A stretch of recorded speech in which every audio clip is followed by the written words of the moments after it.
Слава Україні!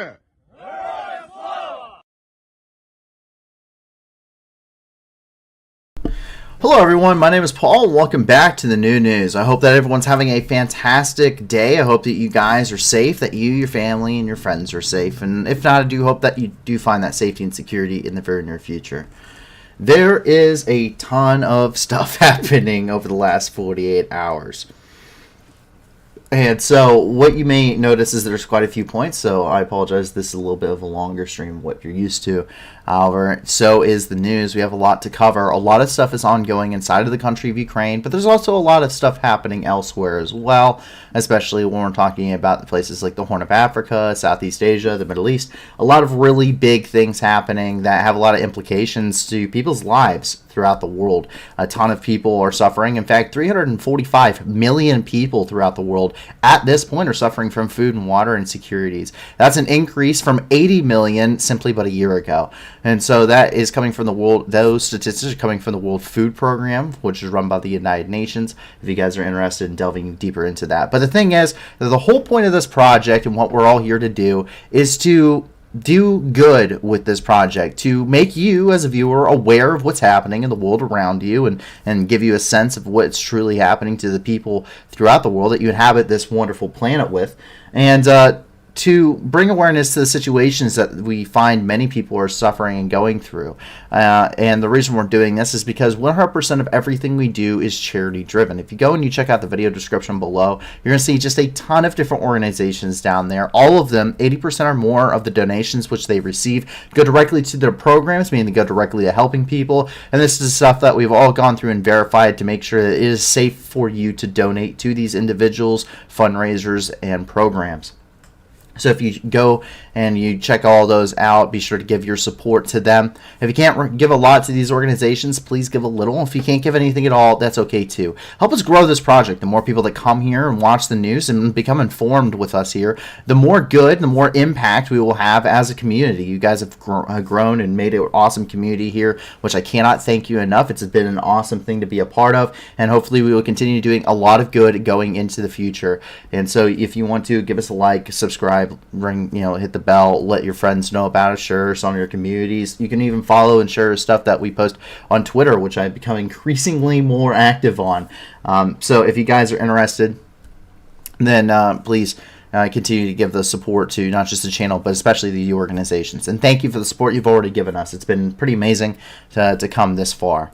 And before we jump into the news, I would like to address something. You guys, I am watching in the live chat tonight, as I am every night that we are live, and I am watching to see what kind of comments and questions come through from you guys, and so that way I can answer them to the best of my ability. To give you a little bit of a background on myself and my expertise, I served as an O-352 anti-tank missileman in the United States Marine Corps between 2016 and 2020. Between October of 2017 through March of 2018, I spent my first tour of duty in Syria, where I spent 4.5 months, as well as Kuwait, where I spent a month and a half in transit, providing convoy operations and supporting Operation Inherent Resolve in the fight against the Islamic State. I also went to, on my second tour of duty between October of 2019 and through March of 2020. I was in charge of an anti-armor team with the Crisis Response Force out of Kuwait. I was also one of the 100 Marines that went to the Baghdad Embassy compound during New Year's of 2020, where I oversaw anti-armor operations for the entire Baghdad Embassy complex. And I also went to Saudi Arabia in the Red Sea, where I trained Saudi Arabian Marines getting ready to deploy against the Houthi rebels in Yemen. I am a subject matter expert in anti-armor warfare and armor doctrine. I'm also a fully cross-trained machine gunner, a fully cross-trained rifleman. I am a combat lifesaver Marine, which means I have received medical training, and I am also partially cross-trained as a radio operator. So if you have questions in any of those fields, please feel free to ask, and I will answer to the best of my ability. If I'm unable to answer the question, there's an entire bookshelf full of manuals where I can find the information as well and make sure it's credible. Outside of those topics, I do attempt to maintain a relatively well-rounded source of knowledge. I try to stay very well voiced in geopolitical situations throughout the world, as well as historical precedences and international treaties and such as the like. And I will try my best to answer questions outside of my scope. But with any of this, subject matter expert or not, I always implore that you, as a viewer, do your own research. Your own research is always important. Do not believe everything you hear on the internet, but go through. I highly encourage you to do your own research. Read into any of these topics which you find some interest in, and hopefully we'll be able to answer some of these properly. If I do not know an answer to the question, I will just simply say so. But without further ado, we're going to go ahead and jump right into the special news here that we have. And we start off, of course, out of Kyiv, where we have quite a few different announcements. We have 9 separate points coming out of Kyiv tonight. And we jump up here where we see that where we get a quote actually coming from Denis Shmyhal, who is the Prime Minister of Ukraine. And he has stated, quote, "The International Monetary Fund has allocated $1.3 billion USD for additional support to Ukraine. These funds will be used for financing expenditures, particularly strengthening the defense capability, pension payments, social programs, and economic support." Once again, coming from Denis Shmyhal, who is the Prime Minister of Ukraine. The International Monetary Fund, run by the World Bank, is something that they've been looking at this for a while, and we see that they're going through and they're actually providing more additional support. $1.3 billion is not a very small sum. I guess in the scale of nations it can be, but it's not a very small sum whatsoever. And we're seeing just quite a bit of monetary support for the country. And keep in mind, not only do they have to worry about their war effort, but Ukraine has to worry about other things too. You're talking about they have to. I mean, most of the stuff he says, he mentions the defense capabilities. Most of the stuff he's talking about is pension payments, social programs, and economic support. They still have to have they still have to run the country, war or not. You still have to make sure that people are taken care of, at least to the best capacity that you simply can. 20 more Ukrainian service members were returned in a prisoner swap once again. Another exchange of prisoners between Ukraine and Russia has taken place. 20 Ukrainian servicemen have been returned home. That's coming from Andriy Yermak, who is the head of the presidential office.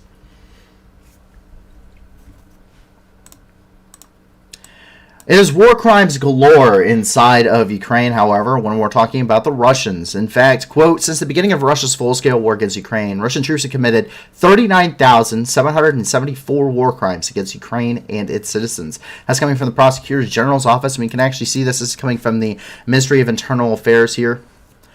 And these are members of the National Police of Ukraine. They are measuring and they're going and conducting investigations here, mostly in the Mykolaiv and Zaporizhia Oblasts, which is where these photos are coming from shelling that had damaged people's homes, measuring out the fragmentation sizes and collecting pieces of fragmentation, which will be submitted as evidence to the International Criminal Court and the International Court of Justice.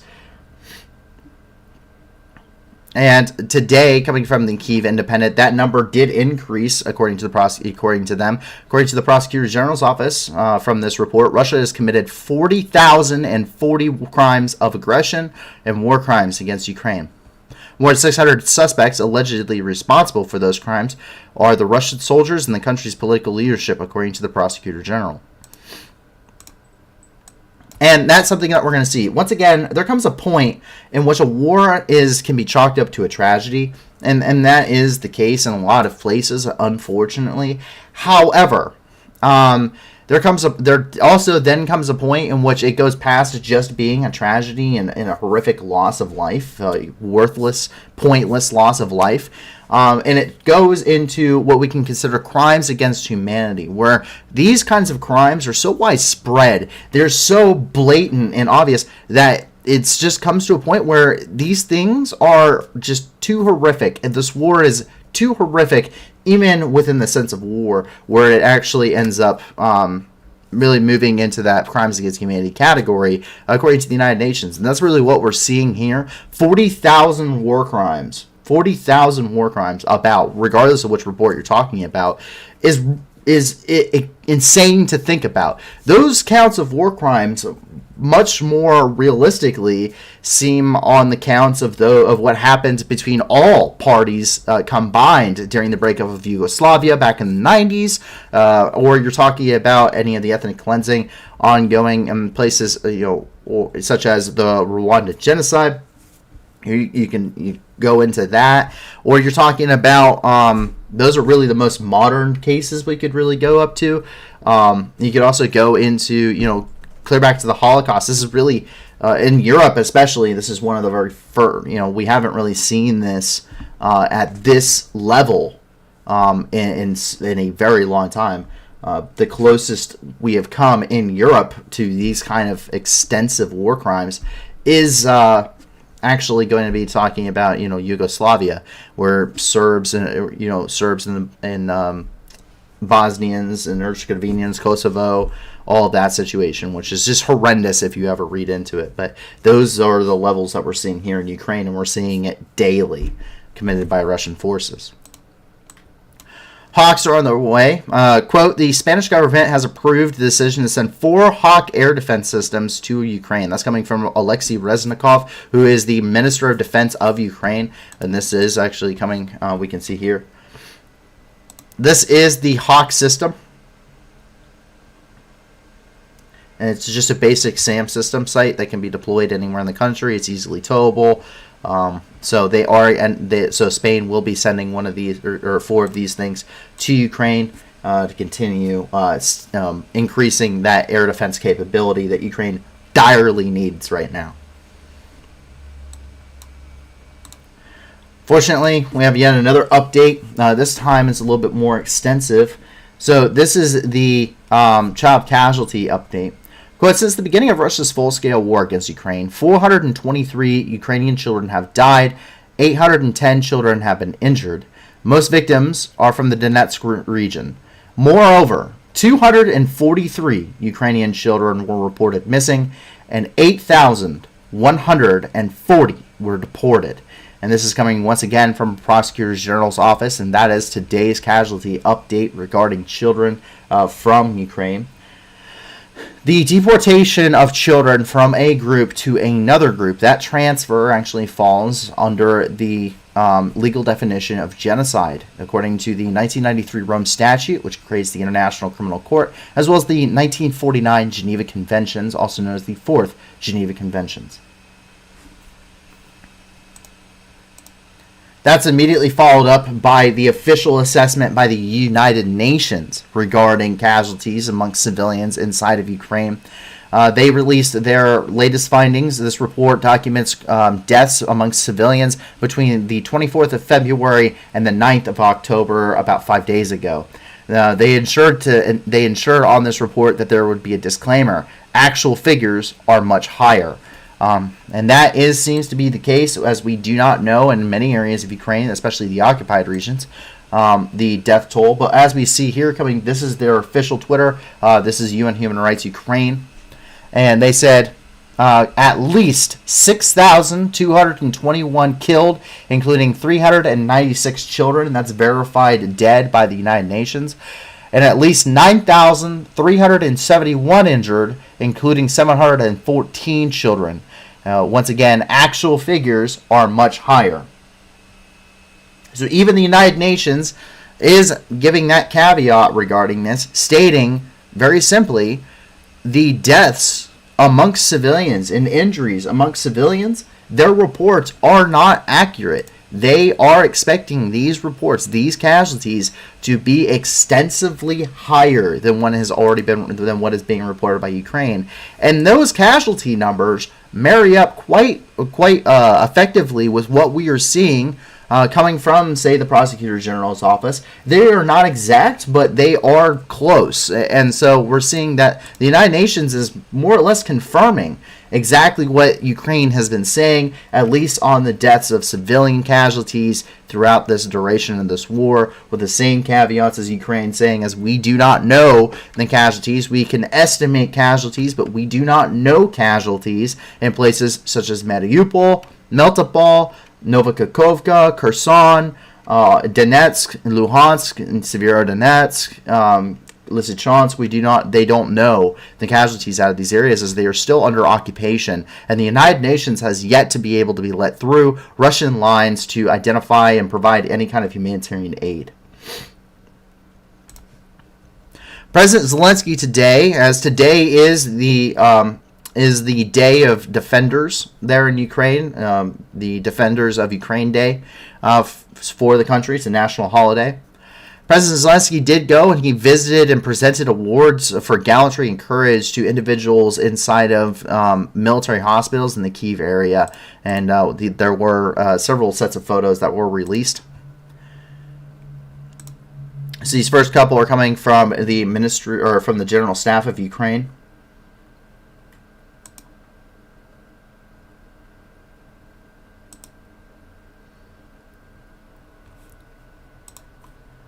And it's not just a press thing. President Zelensky is known for doing these kinds of things.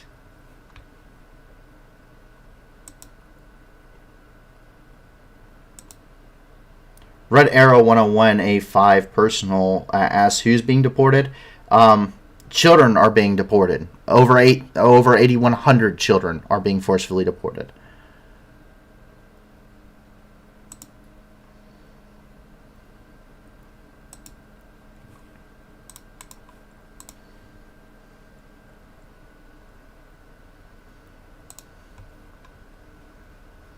And he also awarded the medical staff inside these facilities too, because they were really working around the clock for quite an extensive number of casualties.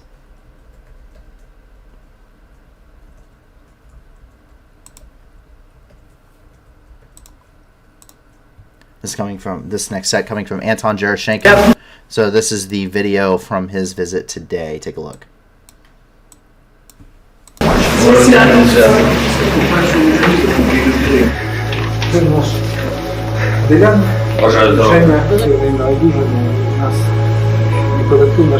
Як почуває? Молодець. Віталій Анатолійович, дякую за службу. З українському народу. Дуже дякую. Зі святом вас. Дякую. Посміхайтеся. Благодаря нашим вікторям. Вітаю вас. Ну, ще подати. Вітаю вас. Поранення отримав 1 жовтня. Діти вам? Так. Клас. Приємно. Зайчики до них. Найкращі подарунки від дітей. Це точно. 100%. Бажаю дуже всього. Дякую вам. Служу українському народу. І спавши. У нас що живе, а все решта. Дякую. Вітаю з вами. Як ви себе почуваєте? Можливо, ця ситуація нормальна. Нормально.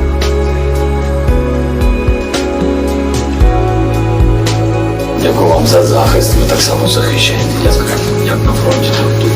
Захищаючи збереження життя для наших воїнів.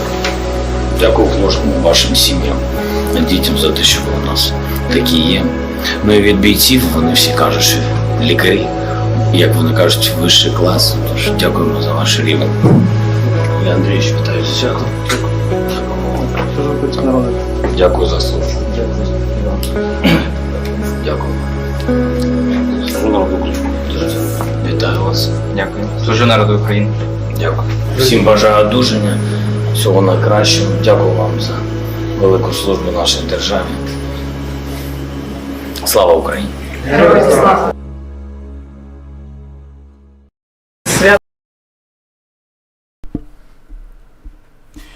And so that is a video of President Zelensky visiting a military hospital today and passing out several awards. Now, one of the questions that I just received is coming from Red Arrow 101, and they ask, are any Foreign Legion members getting medals? So I don't know. I believe they are, because they are actually serving under a military contract with Ukraine. they're not mercenaries. They're actual Ukrainian forces. So under the Geneva Conventions, the foreign legions that were stood up by Ukraine, they're not considered mercenaries because they were sworn in and they're being naturalized by the process. Because anyone who serves in Ukraine becomes a dual citizen. They become a citizen of Ukraine to fight in this war.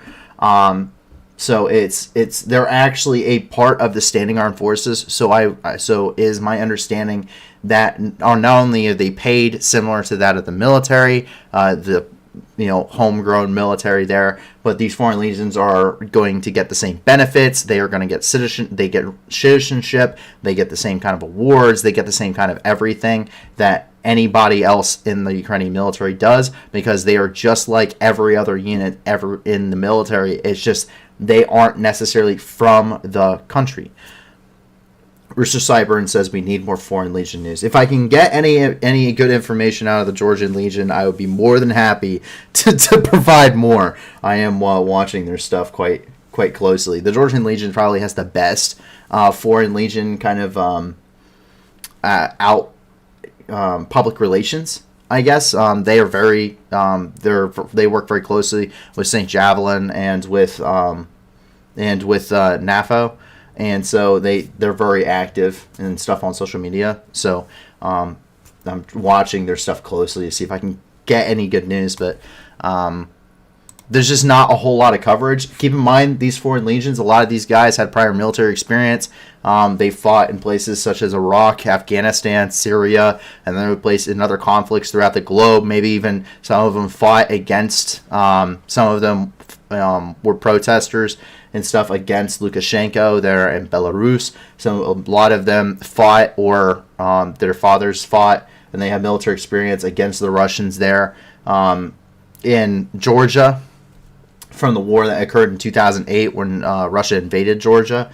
And so a lot of these people have military experience, and so they're much more valuable actively fighting there on the front lines, where their expertise can really be put to good use. So it's not like you're going to get a lot of information out of that stuff because they're in active combat. And I don't know about you, but the first thing I do in active combat is not think about Twitter. Ukrainians are not afraid of anything. This is a short interview with a 9-year-old boy there in Kyiv who was asked whether he was afraid after Russians shelled the playground there in the city.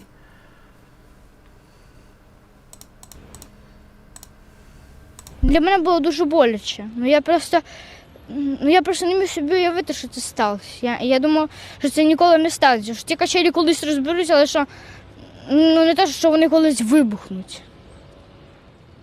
Так. Но ты говоришь, все равно тебе не страшно? Ні. Почему нет? Тому що я українець. А українцям нічого не страшно. От тому мені нічого і не страшно. Бо я вже і не таке бачив. Я бачив, коли їхав в Бучу, я бачив прострелені будинки.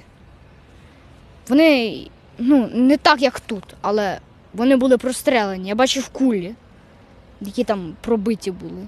Там була церква, які теж там були пробиті кулі. Так. Для мене було дуже. So that's coming from a 9-year-old boy there in Ukraine regarding whether or not he is afraid after Russian shelling ended up taking a direct tank there, hit it directly at Shevchenko Park and landed directly on top of a playground.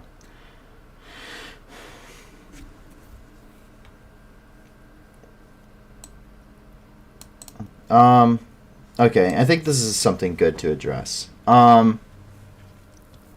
Srodero says, I have considered going out there, but then I still have uni to finish. I don't have any military experience aside from secondhand experiences from vets.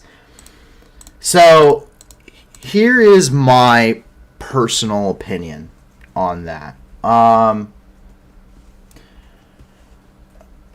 It takes a special kind of person to do that kind of work, right? Admittedly.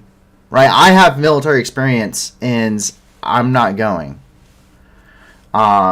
I have seen enough of it. I do not have any interest whatsoever to going back and doing that again.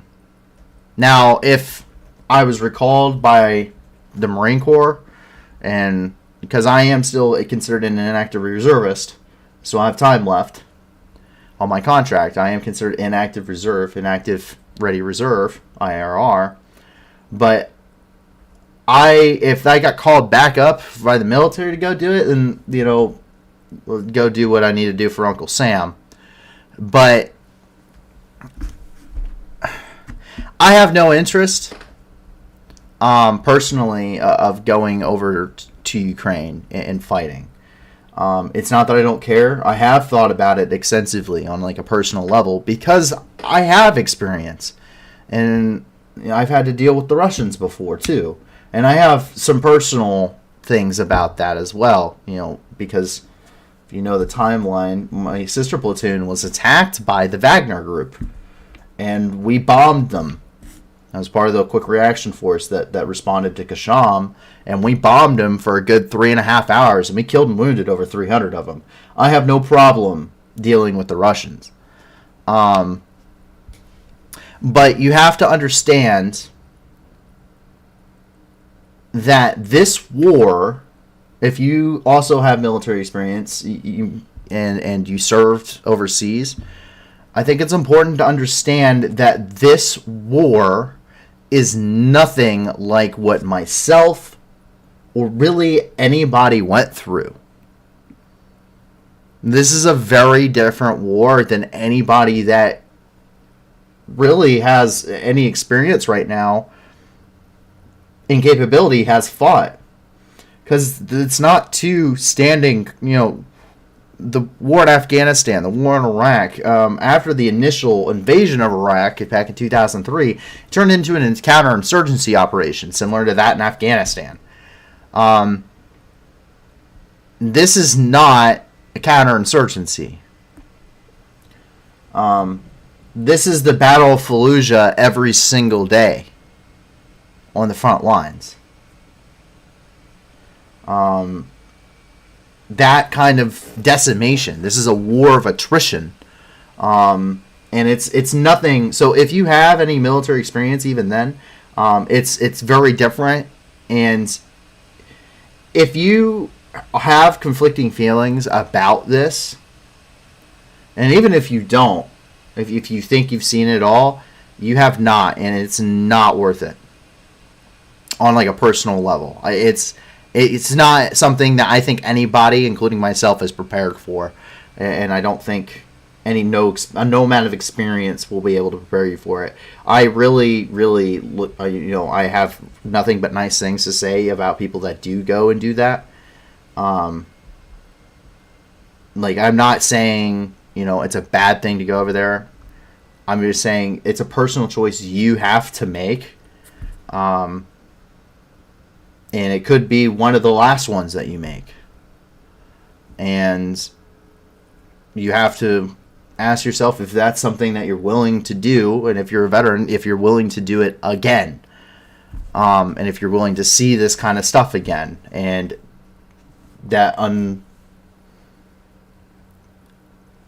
that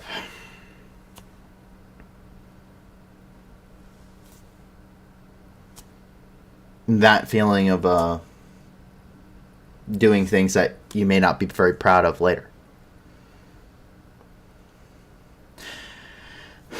Rooster Cyberns asks, is the Wagner group any good? Well, they are essentially...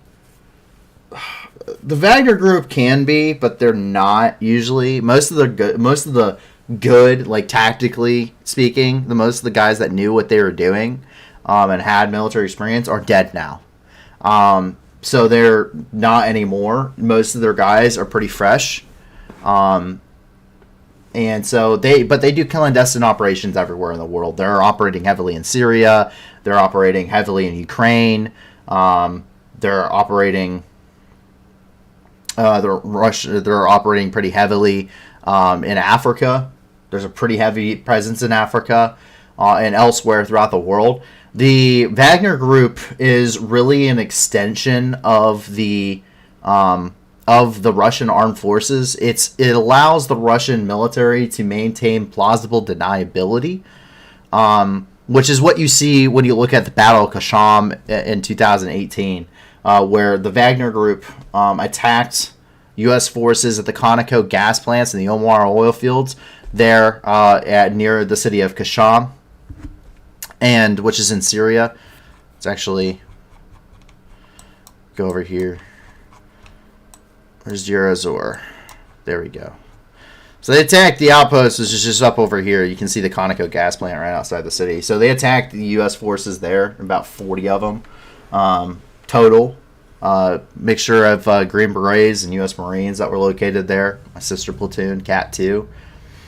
They engaged them, and then we responded as part of a QRF force, or quick reaction force, out of Firebase Ashadati, Syria, located north here, and we drove down there as fast as we could and supported a HIMARS battery.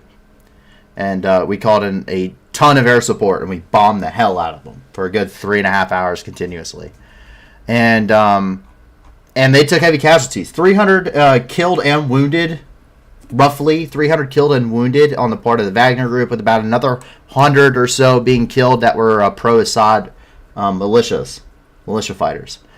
So, but they did that because they had plausible deniability. The only reason we bombed them is because we asked. There was a hotline between the Russians and coalition forces, and we said, "Are there any Russian troops in the area of Kasham?"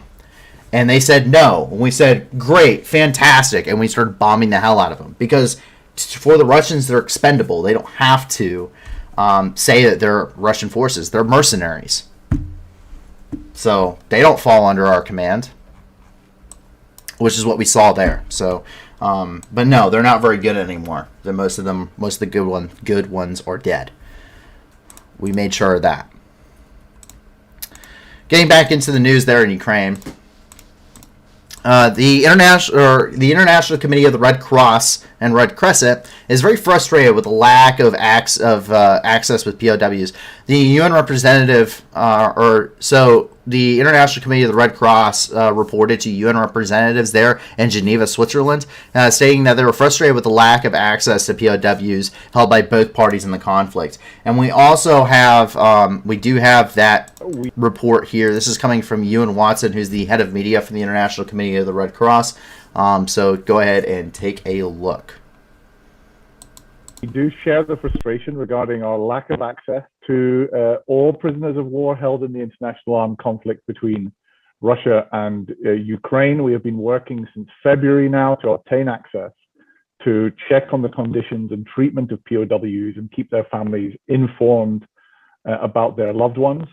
We have been able to visit hundreds of POWs on both sides, but there are thousands more who we have not been able to see, and we are concerned about their fate. The Third Geneva Convention obliges parties to an international armed conflict to grant the International Committee of the Red Cross immediate access to all POWs and the right to visit them wherever they are held. We want to stress today that our teams are ready on the ground and have been ready for months to visit the Olenivka penal facility and any other location where POWs are held. However, beyond being granted access by high levels of authority, this requires practical arrangements to materialize on the ground. We cannot access by force a place of detention or internment where we have not been admitted. All states have committed to respect the Geneva Conventions. Giving the ICRC access to visit prisoners of war is a legal obligation. It also helps preserve humanity in an international armed conflict that has created immeasurable loss for countless families. Our mission can only be achieved through coordinated efforts with parties to the conflict, and we ask them and the international community to support the role we have been given.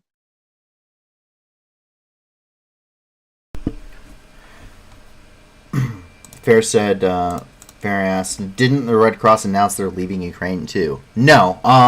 So I checked earlier today, obviously, because I'm pulling that from the International Committee of the Red Cross there in Ukraine, is where this is coming from. This is coming from the Ukrainian Red Cross. There's actually two different types of the Red Cross. If you didn't know, there is the one that was that was really created under the Geneva Conventions, which is the International Committee of the Red Cross and Red Crescent, which is the ICRC. That one is really created under the Geneva Conventions, and they are the ones that have the legal obligation to go into these areas and to do this kind of work.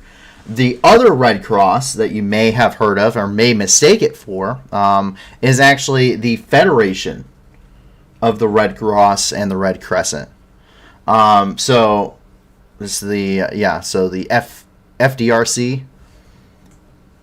So they are a non-government organization that follows the same kind of patterns and protocols of the International Committee of the Red Cross, but they are not the same thing. They are two different organizations. You have the International Committee of the Red Cross, and then you have the FDRC, which is the Federation of the Red Cross and the Red Crescent. So they may have left. I didn't check them. I don't think that the FDRC has a big presence there. I think it's just the ICRC that does.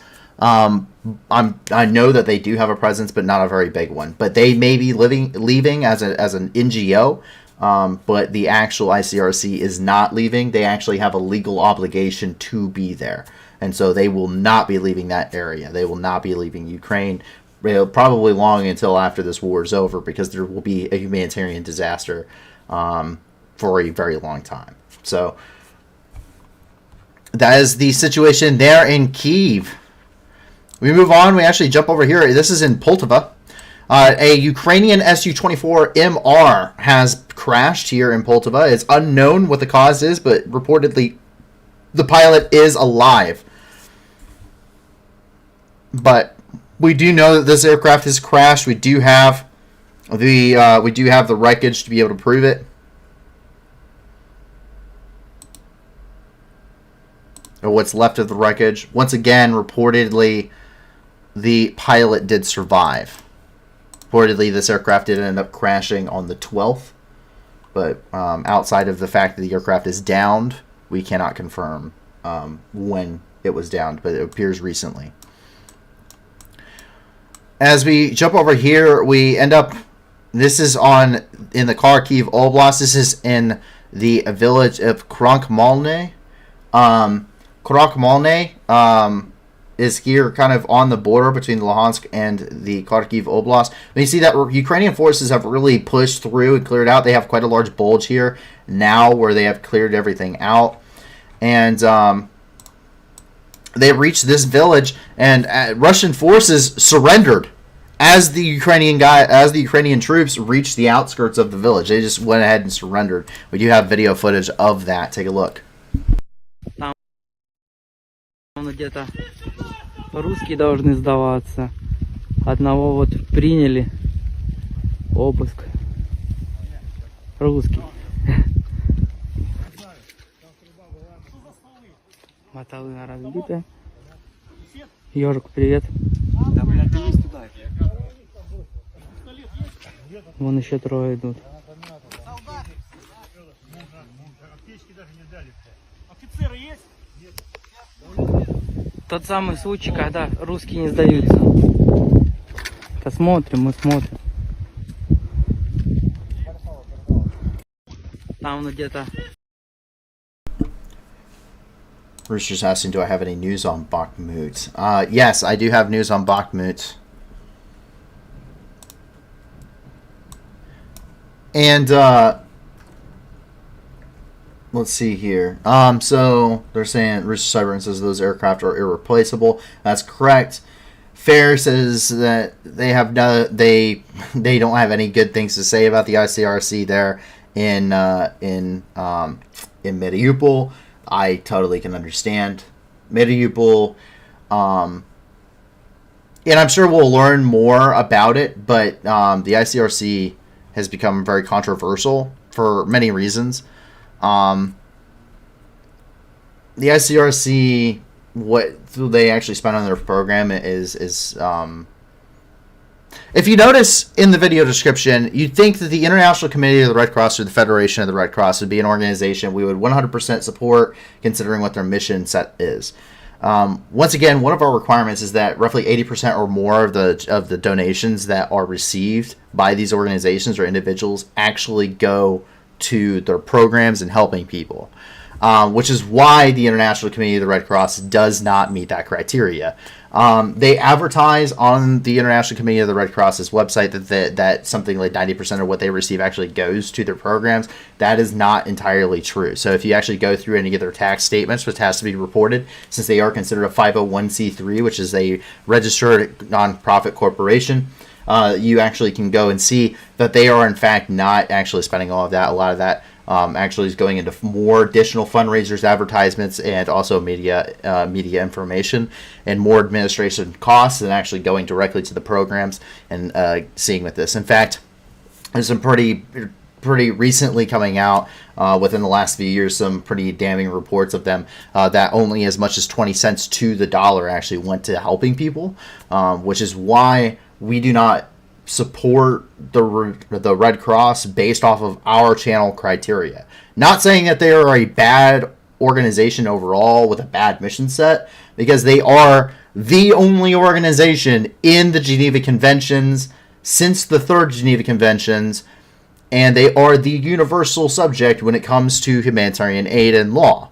So I'm not saying that they are a bad organization overall, or anything like that. They do a lot of good work in a lot of good places. I'm just saying it's not the level that I agree with when it comes to a humanitarian organization. So that is why. And when it comes to what happened in Mariupol and some of the stuff going on with Russia, the ICRC has not been to, they have not provided a lot of humanitarian aid in occupied regions. And it's very obvious of that. And they are not they went to Mariupol and they actually shut down the operations for humanitarian aid and left Mariupol because there was such an outpour of need. So we do not on the channel, at least monetarily, support the Red Cross.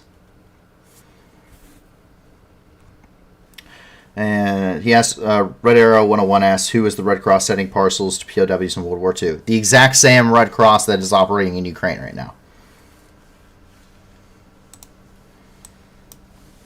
The actual Geneva Conventions ones. The FDRC only has begun in the last, I think, 30 or 40 years. It's not very old. The exhumation process in Lyman is complete. Investigative teams have completed the exhumation process of mass graves located in Lyman. The grave included the bodies of 34 Ukrainian soldiers and over 120 civilians. While the exhumation process has been completed, further investigations will be continuing in the area and on these bodies and determine the cause of death and other meaningful information to be added onto the long-running list of information regarding the causes of death and circumstances around their deaths and stuff of the like. And this is being reported by the National Police of Ukraine, coming from their official Twitter.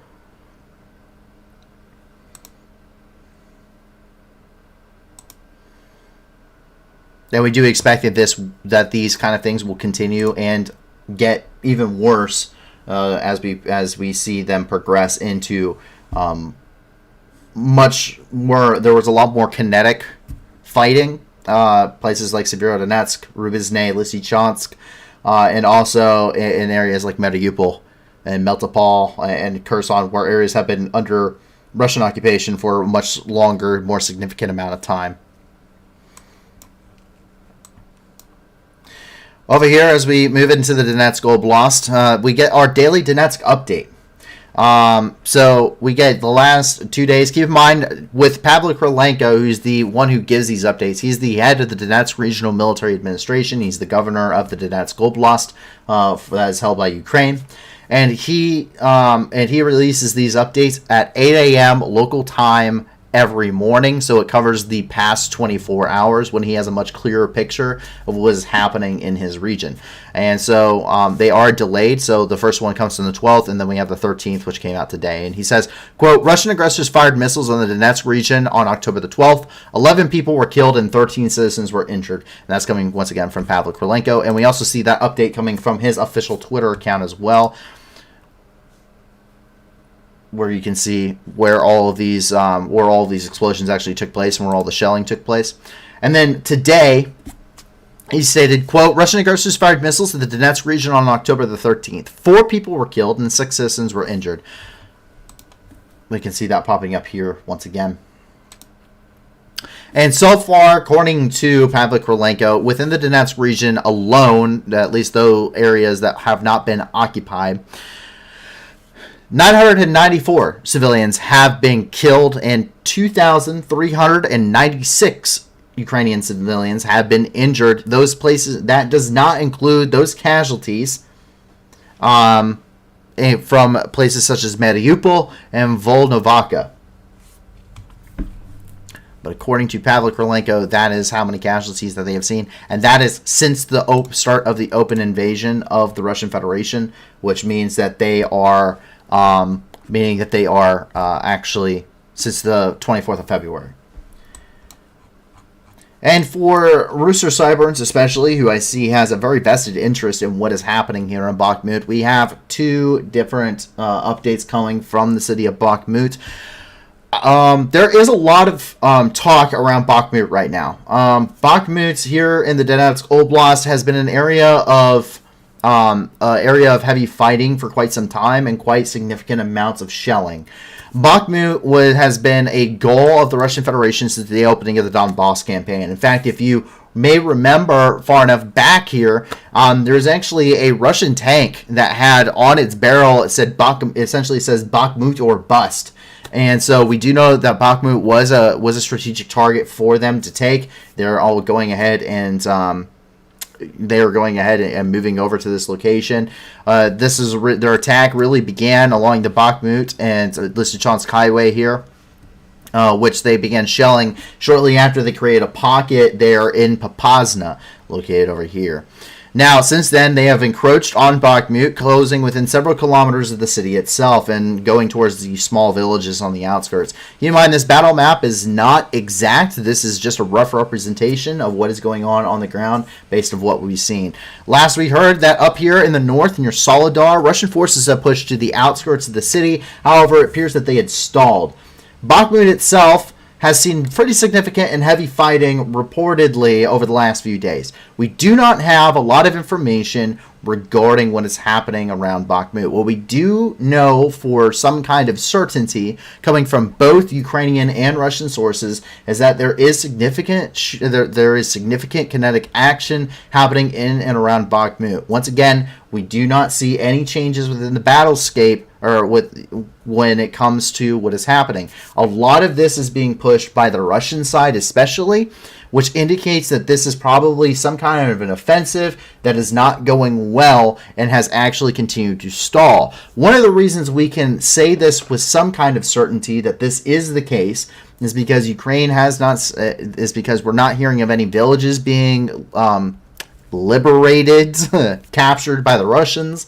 But we're also not hearing of any territorial losses or any additional urgency for Bakhmut from the Ukrainians, and that's something that we would see very extensively, especially from Pavlo Krylenko, who is his Twitter is more for Ukrainians, saying evacuate now, get out of these areas. We would see, especially in the Bakhmut area, we would see him being the governor of the Donetsk Oblast, really emphasizing what is happening in Bakhmut as a result, seeing as he oversees that. And we don't see any of those indicators coming from any officials or unofficial sources. And so what we do see, though, is, and what leads us to believe that offensive by the Russians has stalled once again, is that Bakhmut College was actually shelled this evening. Russians destroyed the historic building of the College of Transport Infrastructure in Bakhmut. The building was more than 120 years old. Nobody has been reported killed or injured as a result of the blast. We can see the destruction coming from even inside the building now. This building has been completely destroyed. It took a direct hit by the Russians.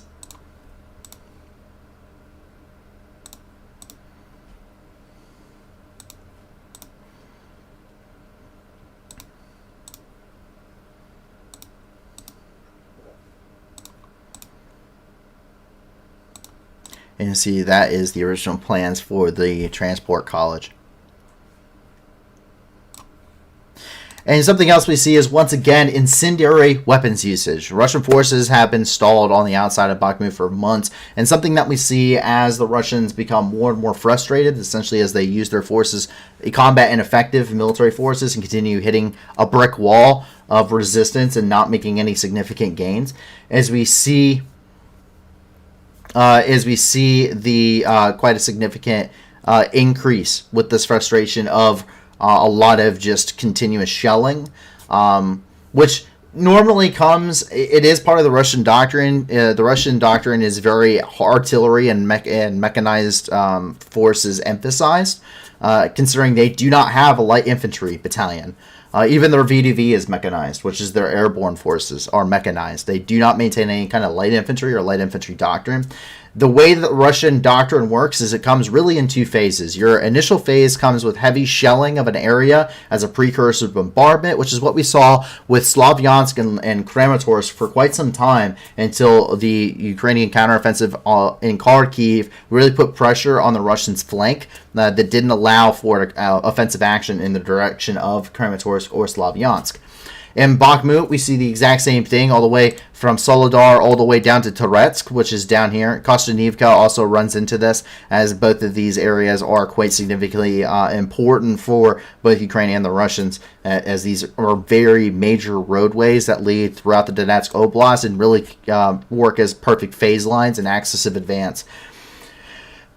With Bakhmut, what we end up seeing is a very significant amount of increased shelling that is no longer considered a precursor bombardment, because their main mechanized offensive has taken place.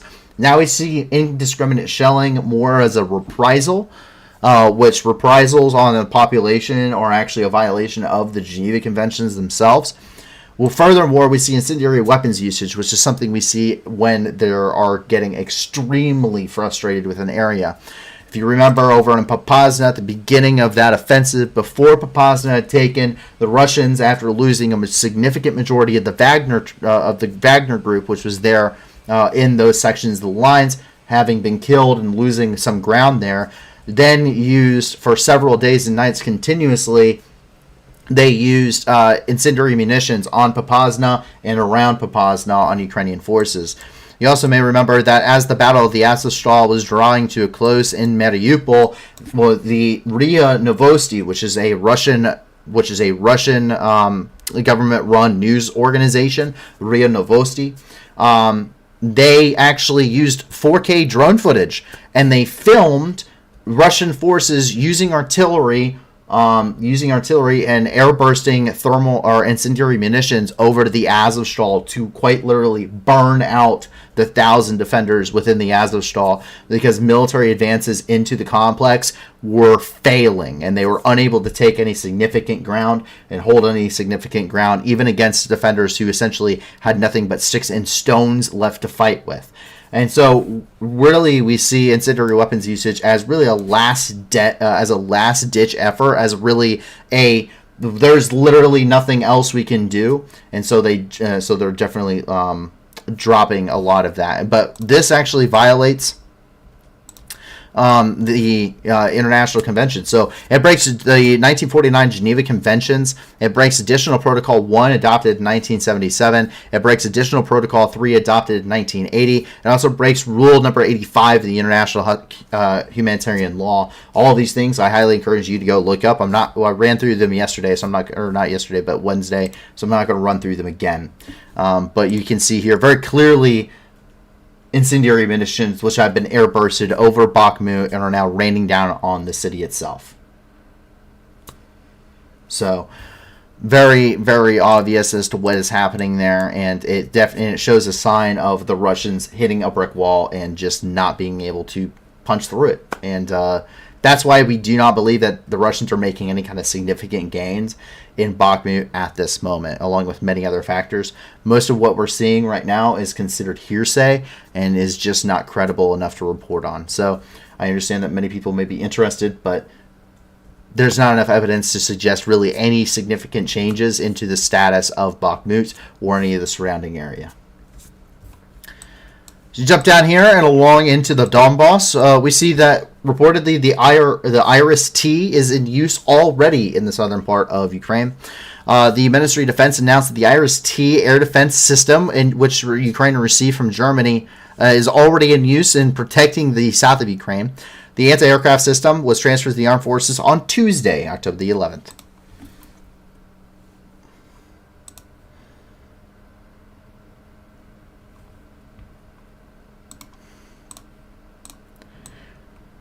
So this is something very interesting and very telling.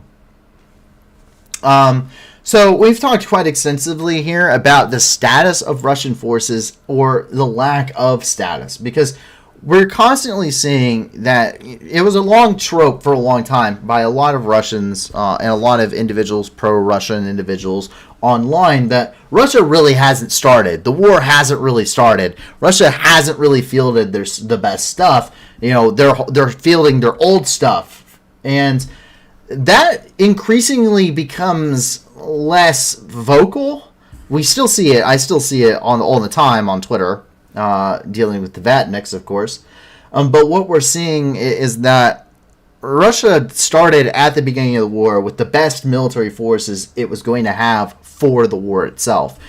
And it only has continued to go downhill. This is one of the very few times in history that I have seen a war progress in such a way where one of the combatants isn't at all trying to improve its military capability in some way, shape, or form. It's maintaining, if not getting worse. And I'm not talking about the dwindling of rations for the Germans in World War I or World War II. I'm not talking about the lack of supply lines or anything. The Germans were still building new types of tanks and new types of armored vehicles and new jets and everything throughout the duration of the war and improving upon their designs. The Focke-Wulf 190, for instance, was actually meant to be a counter to the P-47 Thunderbolt. It was the same kind of armament and also increased maneuverability. The Me-262, the first jet fighter in the world. The Russians are not like that. What we end up seeing instead is they field older and older and older and older and older equipment. And we'll talk a little bit more about this in a little bit. But they are not. They're getting continually worse. And they're drawing more and more and more on much older and less well-kept stockpiles from the Soviet Union. And we actually see that here. So take a look at this. This thing belongs in a museum. So what this is captured from a Russian league tank for Russian tank commanders set. And this is kind of like a tactical readout. And as you can see here, everything's pretty much hand done. But this thing is from the 80s-ish. So it's different types of battle groups and what they would come up against. I believe that's an American battle group that he's flipping to. And he's showing different types of defensive positions and doctrines and stuff. It's a quick reference guide, is what it is. But it's a very old one. And we actually had a translator here. So the second page he shows is the U.S. Is a army of a USA battalion structure. And then page 2 is a battalion structure of the Federal Republic of Germany. So this thing is referencing old doctrine for really a war that was meant to be fought 30, 40 years ago during towards the mid to late Cold War, and not one that's being fought in the 21st century. That is what that is based off of, and you see quite a significant change in how Germany and how the United States operate since the 1980s or the Gulf War, or even the most recent wars, you can see a very big shift in how the United States conducts its military operations and takes a lot of lessons that were learned during those very bloody conflicts for the United States, and really tries to turn them around and see what they can improve on, and having done so. So not only is that outdated, that thing honestly probably deserves to be in a museum, and I hope it gets there someday so we can look back on this thing and go, what were these guys thinking? Because they definitely don't seem like they're thinking at all. We see Ukrainian helicopters providing air support continuously on the front lines here. This is something that is a great signal for Ukraine, as the air over Ukraine is still considered contested. Neither side maintains any kind of air superiority, which is something that Russia attempted to assert at the beginning of the war, and where at this point where we still haven't seen them successfully do so. A lot of man-pads and air defense systems really keep the skies contested, as we see that both sides are using their air force rather heavily on their areas of the front lines. They maintain localized air superiority. The Russians would be maintaining air superiority over, say, Mariupol, while the Ukrainians are definitely maintain air superiority over areas such as Dnipro or over the skies over Kyiv. But that's kind of where we're seeing the only kind of very localized air superiority. And we still see heavy usage of both air forces on the front lines, showing that the Ukrainian Air Force is still kicking, and it's probably not going to be stopped anytime soon. Take a look.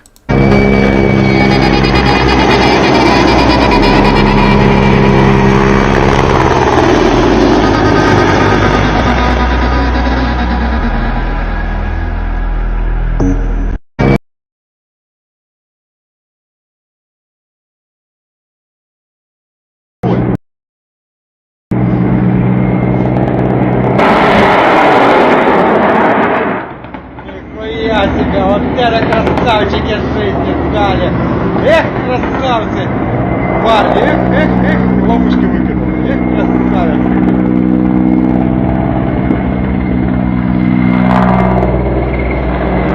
Он ж бачит нас, пацаны. Второй. And Red Arrow says, I'm surprised they haven't pressed World War I tanks into service yet. It's because Finland destroyed all their BT tanks from the interwar period. Russia really didn't have any tanks during World War I. Russia capitulated really before tanks became a thing.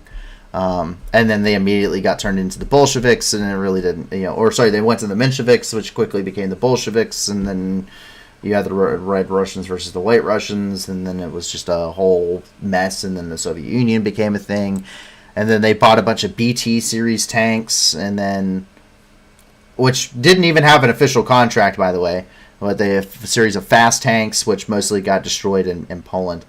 Riley says, did we see a T-32 or something like that a few months ago? T-34.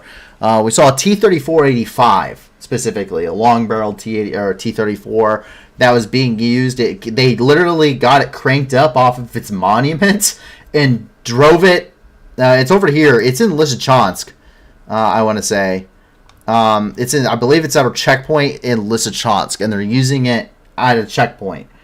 And it's not seeing active combat, but they did quite literally steal the T-34 off of the monument, because a lot of them still run, believe it or not, and they literally drove it and set it up at a checkpoint. So there is a World War II tank, at least one of them, that we do know are in the field. Arch Instinct asks, have the Russians fielded the T-55-54 yet? For those that don't know, that there's not a very big difference. The biggest difference between a T-55 and a T-54 is that a T-55, they literally took a bore evacuator and just put it on the end of the muzzle, which quickly got changed. But no,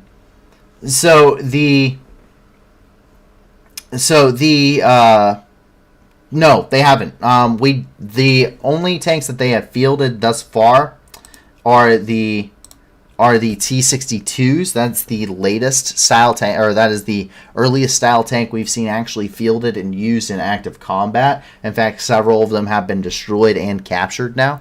And they are T-62s, and I mean bare bones T-62s.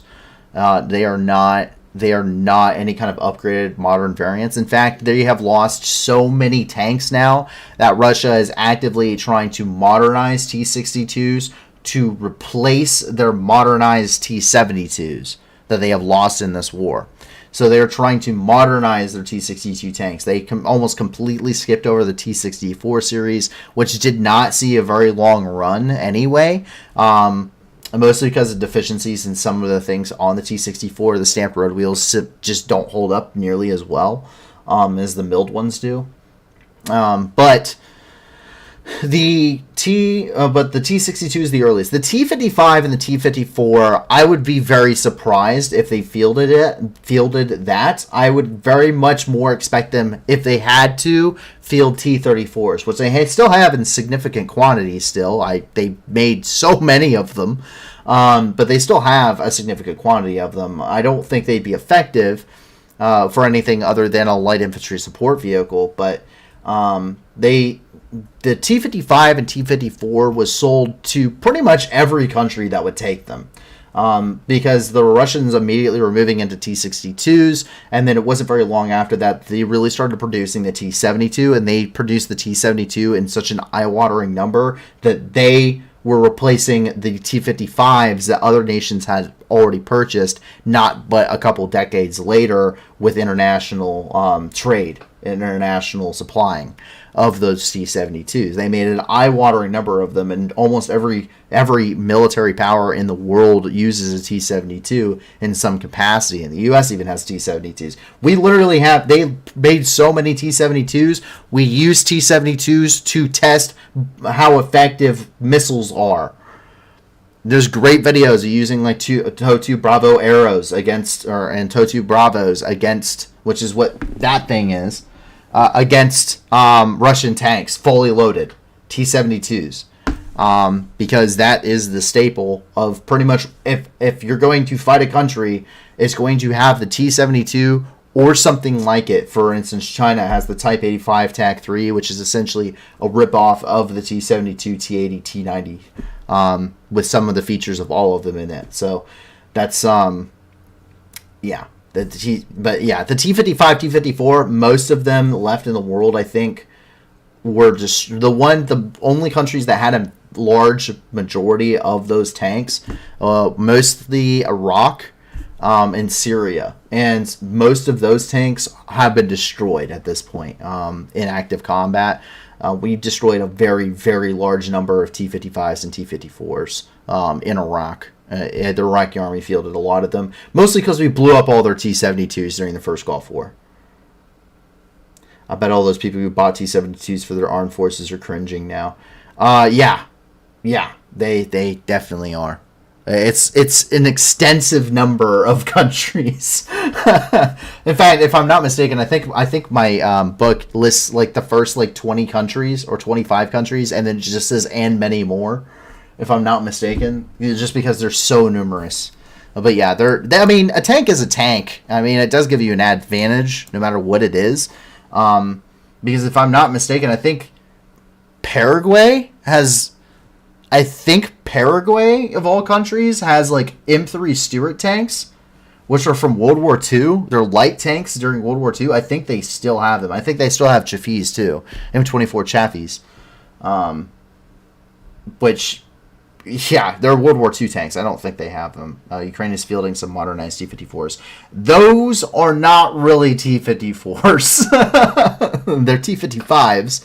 They're not T-54s. T-54s don't have a bore evacuator on them, but they're not really T-55s. There's T-55s modernized, and then there's the T-55s that were made to look like. That were made to be as close to an Abrams as you could get with a T-55, and that's what Ukraine is getting ready to field. Where do you get the map from? It is on Google My Maps. We jump over here.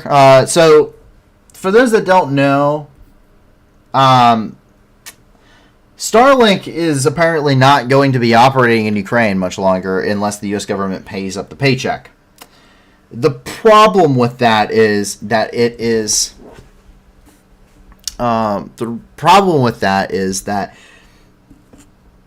and we'll get into a little bit more. So Elon Musk stated that SpaceX can no longer pay 100% for Starlink for Ukraine. Kind of going into the we're donating them, and they said we're donating them, and we're kind of it's making it seem like that they're paying for the entirety of it. That's not true. In fact, it's a game changer because they don't have no cellular, no long distance radios or anything like that really suitable, and so Starlink is really something that works really well. And he says, quote, so this is coming from a Ukrainian volunteer there on the front line. He says, quote, "It is a true game changer for the Ukrainian army in the open fields of no cellular and long distances not suitable for radios, given the situation is changing quick on the battlefield. I have not seen any Starlink which is brought by the government or by SpaceX. All of the Starlinks I have seen / used were bought either by volunteers like myself or soldiers put their personal money in. The subscription price is also paid out of pocket. I have bought and delivered to the front lines over 50 Starlinks. Some of them are still being paid from my credit card. Now $60 each per month. The terminals are $400 to $500 each. Then they enable portability and extra IIRC $50. Then paid monthly fee of $60 is the same for everyone else in the European Union."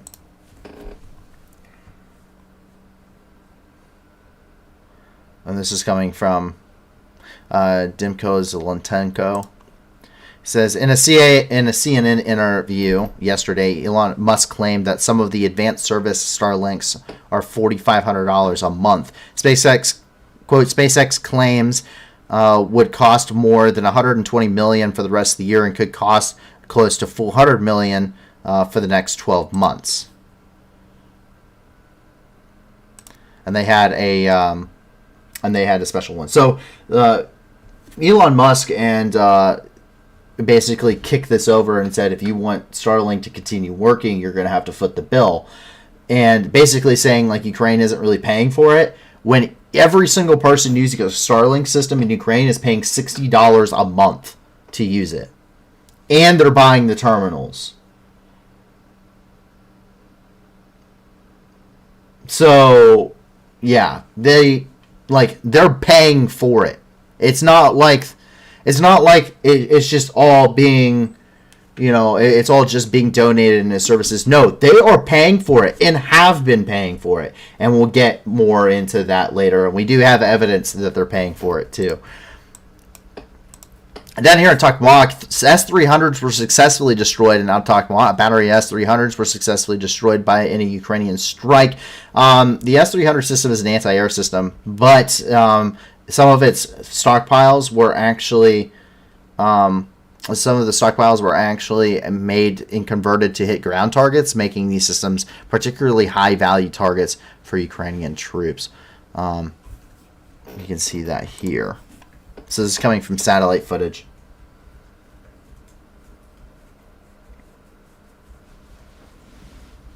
And as you see, these batteries are destroyed.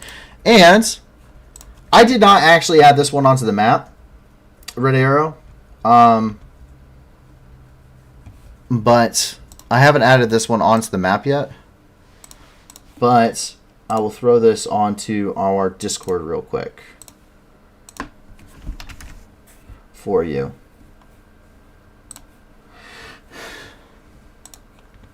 So it's also on our Discord now, because I haven't had it added yet. So I apologize, but the map is now available if you are on our Discord right now. I have a little bit of a backlog. This comes in response, though. The destruction of those S-300 batteries, really, it was a counter battery fire, more or less. As we can see here, 3 S-300 missiles hit Zaporizhia on 10/14 morning. According to the head of the Zaporizhia Military Administration, Alexandra Storuk, no casualties were reported.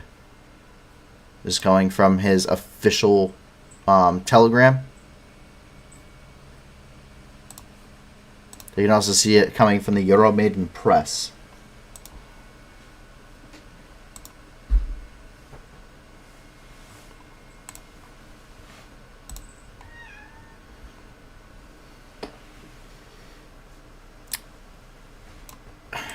So, in case you're wondering how bad the air defense thing is so once again, Russia is not fielding their newest stuff. This is an this is hilarious. Take a look. Смотрите, какой интересный груз ребятки тащат. А? Пушки? Это что это за пушки такие? С какого века? Вон машин сколько. Прикол. Вон их сколько. Под сопровождением. Вся фигня. Прикол. Где они их взяли? Вот так-то. Впереди Сим. Сейчас 400 часа. Я в Уфе на выгрузке. Утречко. Смотрите, какой интересный груз ребятки тащат. А?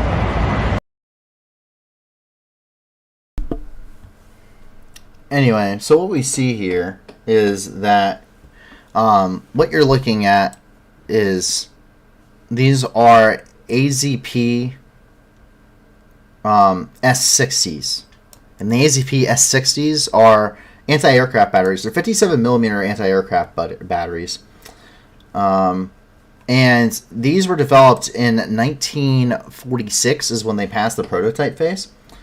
And then from there, they were actually brought into the Russian service. They were accepted for Russian military service, Soviet military service in 1950, and then officially fielded to the forces of the Soviet Union in 1955. These are a direct product.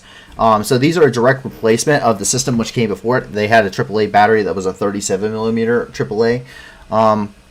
And what we end up seeing here is that this is a direct result. These are based off of a captured German Flakgewehrs,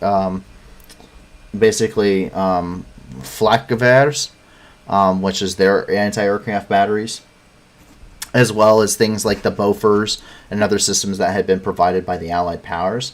This is basically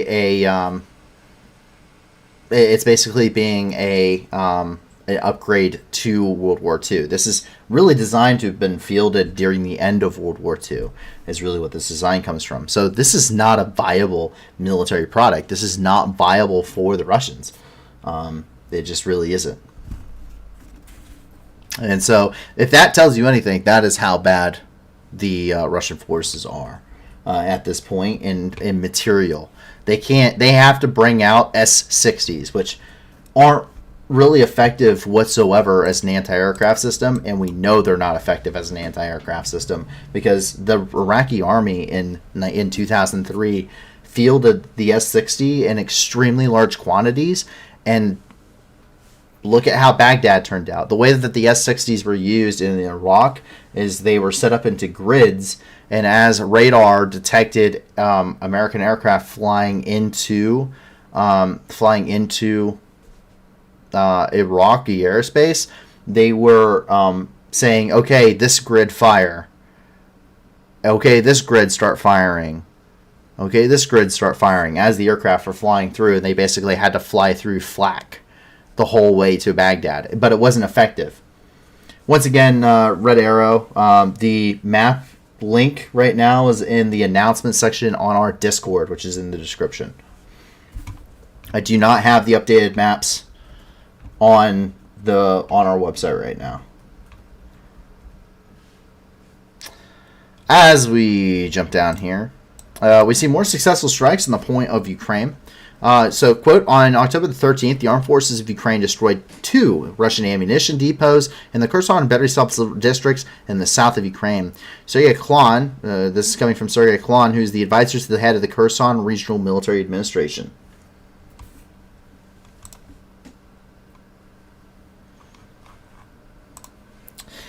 There appears to be a lack of utilities throughout these regions due to Russian strikes. Due to Russian military aggression in the Mykolaiv region, as of October the 13th, there is no electricity and water supply in 91 settlements. Moreover, 6,528 consumers remain without a gas supply. And that comes from the Mykolaiv Regional Military Administration.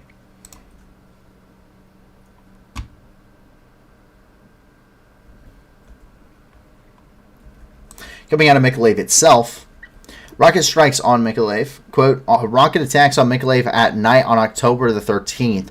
Local high-rise buildings were destroyed. 8 people were killed, including 1 child. The rescue operation was finished. And that's coming from Alexander Sankovich, the mayor of Mykolaiv. That's where we're getting this photo tonight.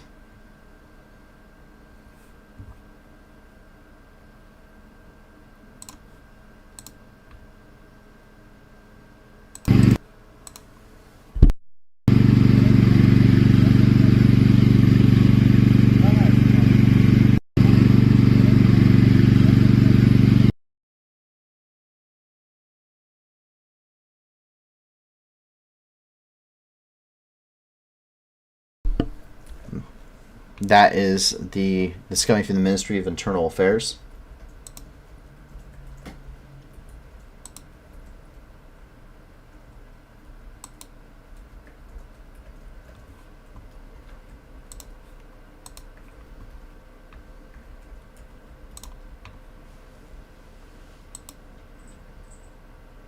Once again, this is an apartment building, which is very clearly not a military target.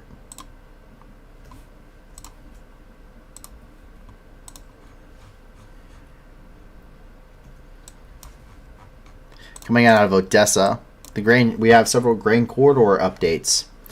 Quote, on October the 13th, 6 more ships left Ukrainian ports Odessa, Chernomorsk, and Pivdeny through the grain corridor. 154,000 tons of Ukrainian agricultural products are on board, heading to countries of Asia and Europe. And that's coming from the Ministry of Infrastructure, which they do actually take pictures. So this is coming from their official Twitter. This is the Armed Guard coming out of Georgetown. On the Yoff S coming out of Panama. And, quote, on October the 14th, 3 more ships left Ukrainian ports of Odessa, Chernomorsk, and Pivdeny through the grain corridor. 84,000 tons of Ukrainian agricultural products are on board, heading to countries of Asia and Africa. Once again, coming from the Ministry of Infrastructure, we can see this is a Sea Luck, which they've taken a picture of.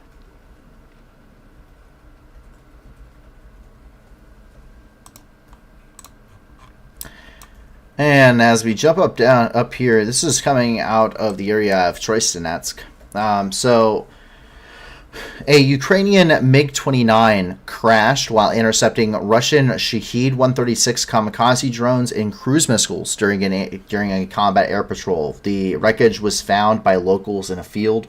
We do not have any further information regarding this, but we do have evidence of the crash. Take a look.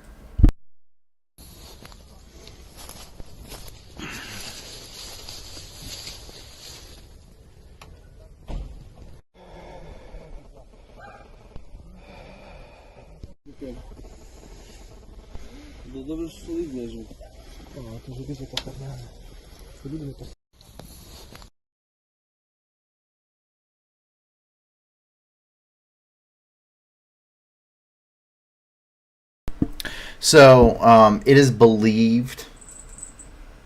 It is not believed that this jet was actually brought down by direct enemy fire, but it would appear that it was possible that one of the aircraft, one of the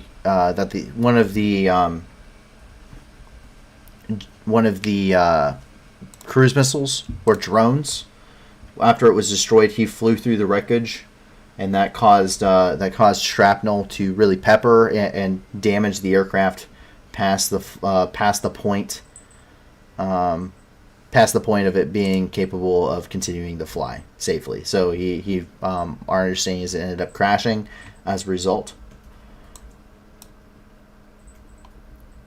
But that is actually everything inside of the country of Ukraine. Now, this doesn't mean that that's everything throughout the world, because there is a ton of stuff happening in other places throughout the world. So, as we continue here, we immediately jump up and into the country of Belarus, where Belarusian tanks are in Russia.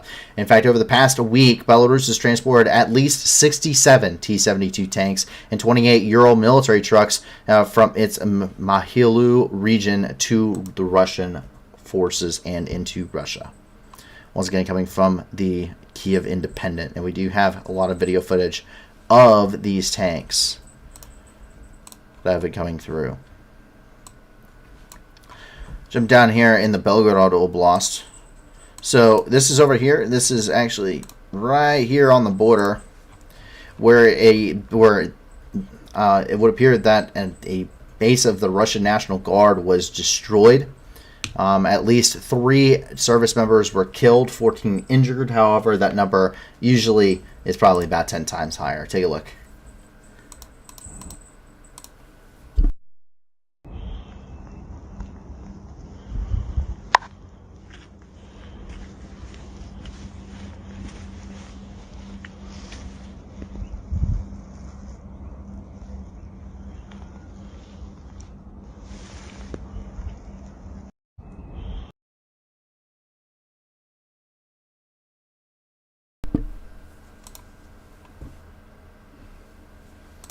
Sorry, I think my cat is going the big dumb again. As we go over here into Belgorod, it would appear that there's some failed shelling. Quote, the thermal... Thank you for clarifying that, Erebus. So, there's been a failed shelling. The thermal power station Luch in Belgorod is on fire. It is reported that several missiles launched towards Ukraine flew to the wrong place and led to the explosion of the power station and subsequent outage of power in the region.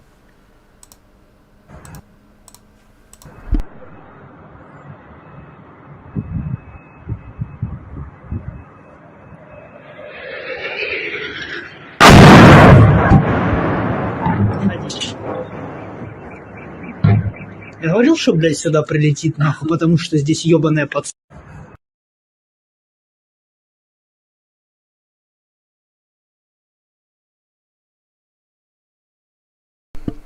We can see the fire from here. So reportedly, this is a friendly fire incident.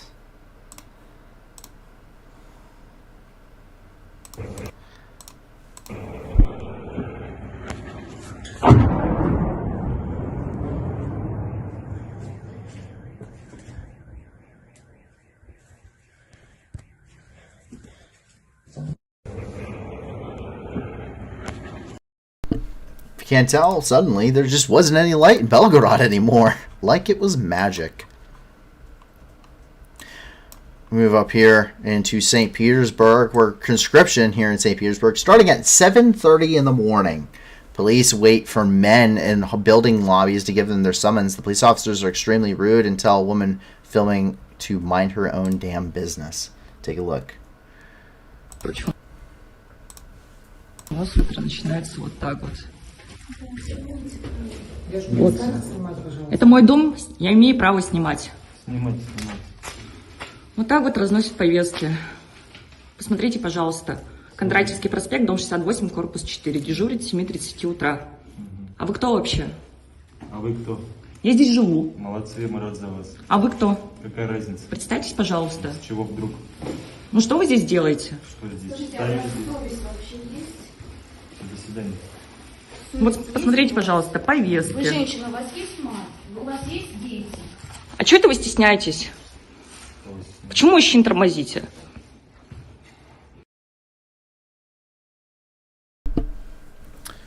And so, as you can see in his hand, you can see the summonses, and you can see the stamps on them, that blue stamp.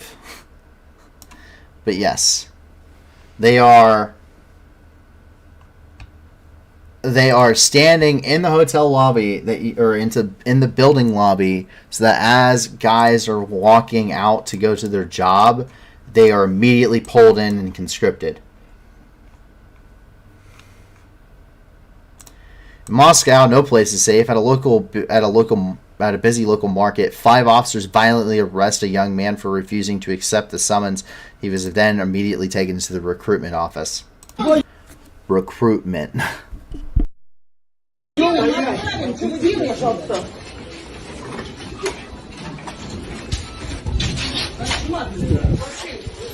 Позовите еще кого-нибудь себе на фонд. Администрацию вывели рынка. Да что администрация это взял? Ребят, вот так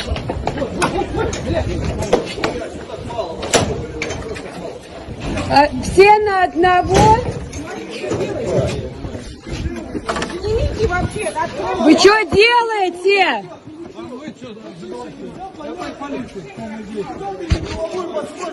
Вы что делаете? Ты что устроили?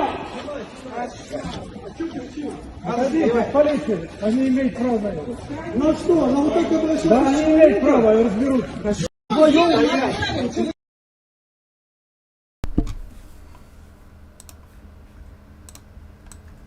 And so so there's a deadline full of enthusiasm. So you thought the Kerch Bridge was reopened? No. Anyone that said, oh, it did minimal damage, the Crimean bridge repairs will be completed by July of 2023.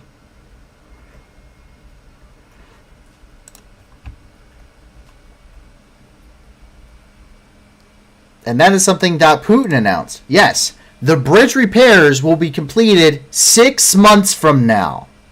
8 months from now. Sorry. 8 months from now. Yes, light damage. To anybody who has stated that it was just light damage to the Crimean, aka Kerch Bridge, Putin himself has stated that the bridge will be fixed in July of next year. That is not light damage.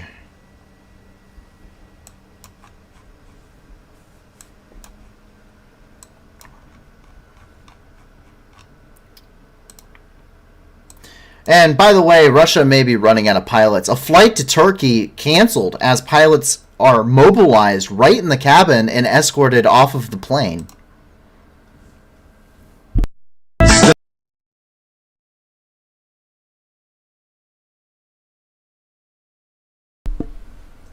Yes, these guys, their pilots were... These pilots were getting ready to fly from Russia to Turkey, and they got on the plane, were served their summons, and taken and escorted right off the plane because they needed to go fly fighter jets in the Russian Air Force.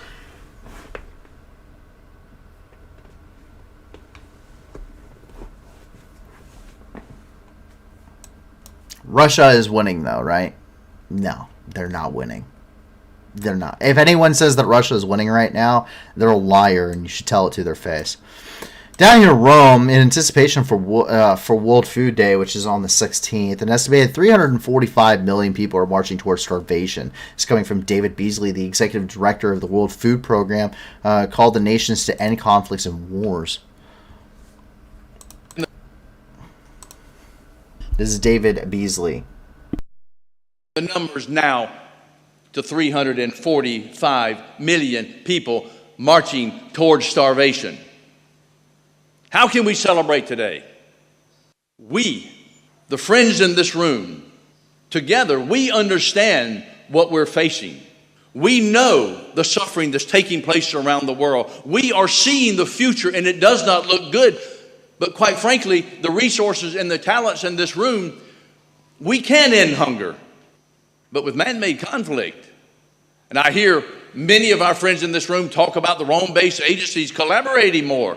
My God, I need for you to collaborate more and have less wars and less conflict. Because if we can end wars and end conflict, we can end world hunger, even with climate change. Once again, David Beasley talking to the UN there in Rome. PACE declares Russia a terrorist regime. Resolution to declare the Russian Federation a terrorist regime has been passed in the Parliamentary Assembly in the Council of Europe, with 99 years and with 95 yeses and 1 in abstention. Alexei Henrichkov, the MP, reported. The document, titled Further Escalation of Aggression of the Russian Federation Against Ukraine, was presented at the PACE autumn session.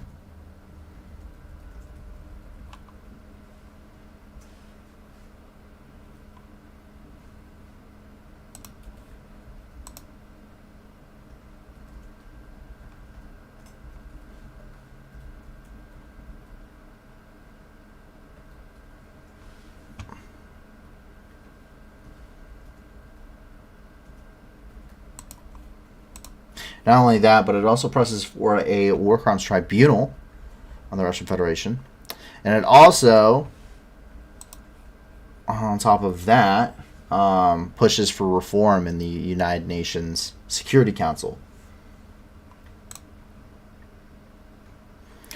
And Cologne, the call to prayer sounded for the first time in Cologne, which, if you've never heard of it, it's the call to prayer in Islam is called an adhan. It's very beautiful. It's very beautiful if you've ever heard it. I loved listening to the adhans. It's very peaceful, kind of eerie at times, but it's a very peaceful thing to hear. It's kind of cool to actually hear it in person. It's almost mystical because they almost all start singing. You know, you're in the middle of Syria, but almost on cue simultaneously with just a very little bit of an echo. Every single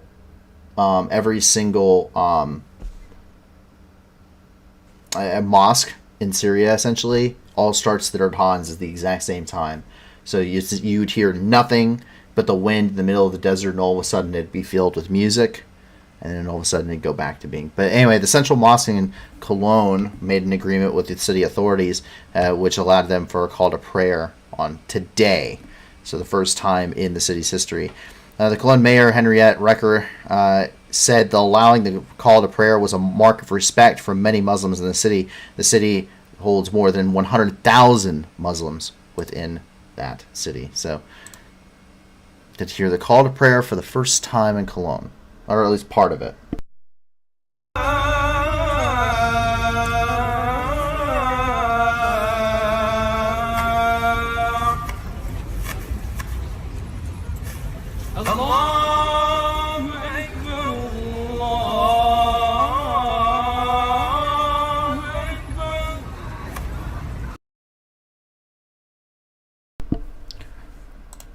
Some very good adhans. It's all vocal, and it's very good, but there are some very, very good vocalists for adhans. It's very beautiful, once again. I really enjoy the adhan. It's very cool to listen to, especially in person. It's also, as we come up here into Brussels, it's International E-Waste Day. An estimated 5.3 billion mobile phones would be discarded in 2022. Up to 5 kilograms of e-devices per person is currently hoarded. The WEEE Forum, Waste Electric and Electronic Equipment, announced that the emphasis of this year is recycle it no matter how small. The WEEE Forum is the world's largest multinational center for competence regarding operational know-how concerning managing e-wastes throughout the world. So you can take a look.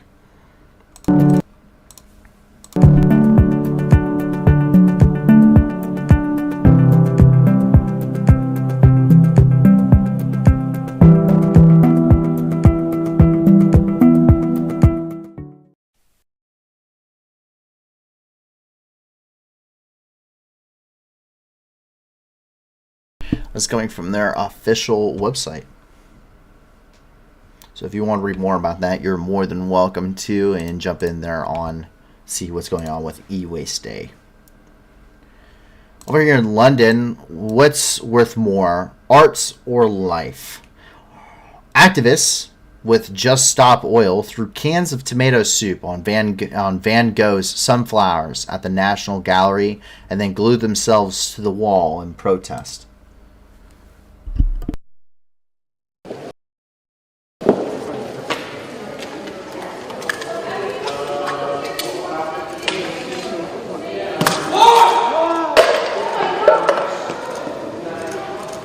Security.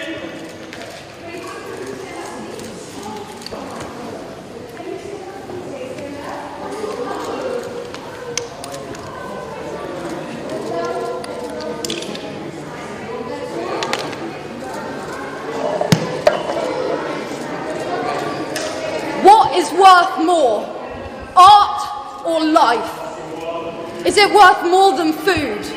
Worth more than justice?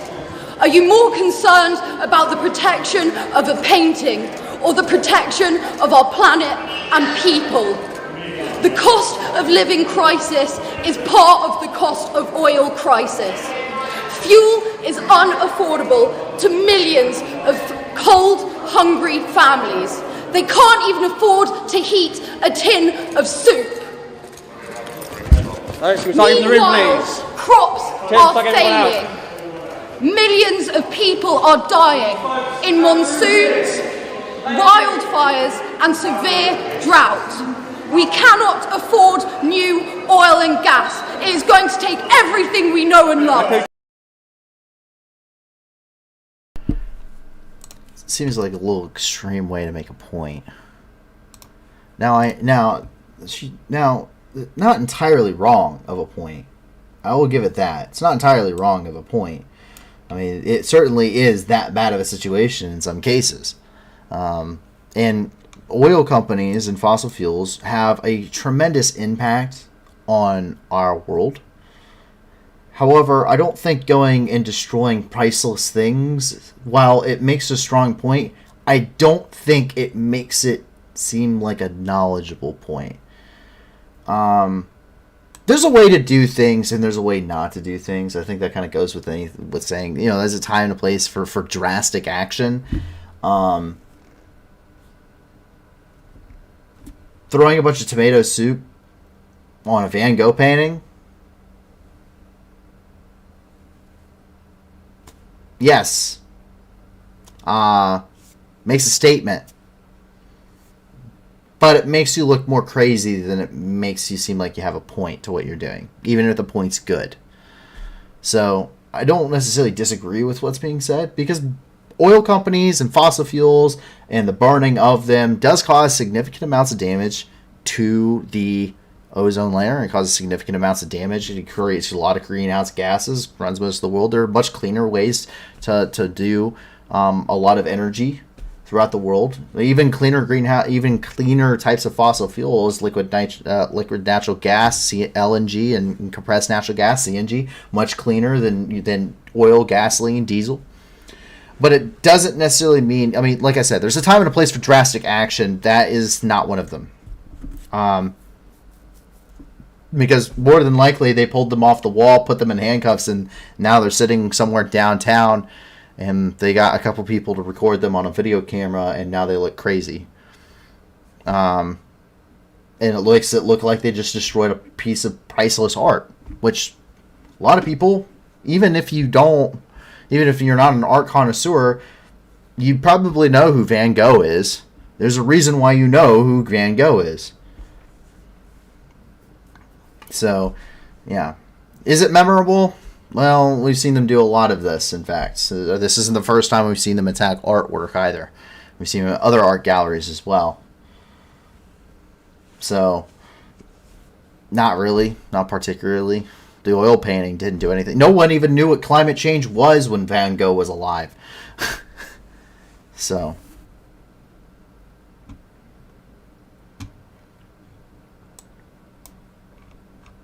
we jump down here, and this is in the village, or in the city of MASSACRE, which is there in Turkey, and at least 17 people have been killed after a explosion in a coal mine. Explosion inside the coal mine in northern Turkey killed at least 25 people at this point, locals officials announced. While rescuers working through the night were trying to bring dozens of others that were trapped to the surface. The explosion occurred about 6:45 p.m. at the state-owned TCK Amasra Muazzezes Murdorlugo mine in the town of Amasra in the Black Sea coastal province of Bartın. There were 110 people in the mine at the time of the explosion, Interior Minister Süleyman Soylu said. Most of the workers were able to evacuate following the blast, but 49 were trapped in the high-risk area of the facility. The minister said that Bartın's governor's office said 25 people were killed in the blast. The health minister, Fahrettin Koca, reported at least 17 injured, including 8 who were being treated at intensive care units.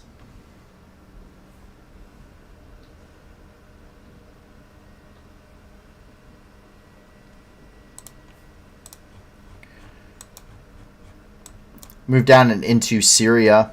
We're see up here in Al-Bab, the fighting does continue in the northern part of the Aleppo province. The fighting in Al Bab continues as the Hamza division and the Arar Asham shell the town with artillery and heavy machine guns, causing casualties amongst civilians, including children. Also, during the shelling, local police colonel who participated in protests against the conflict between the Turkish proxies was killed. Now, Syria is a very complicated situation, and groups that may both be supportive of, say, you're in the Syrian National Army, or in this case, the Turks, the Turkish invasion into the country. They support the Turkish forces. They don't necessarily get along, and there's a lot of infighting between these armed militant groups, armed militias. هاي الطلقات اللي صارت تنزل هلا على الصناعة إصابة طفل صغيرة ومرة حرمي بالبيت.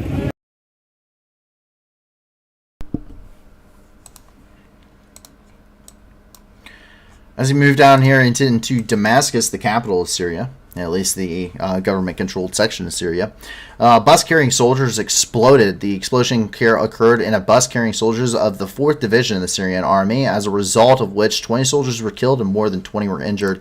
No one has claimed responsibility for the attack. But you can see the fire obviously raging there on that truck.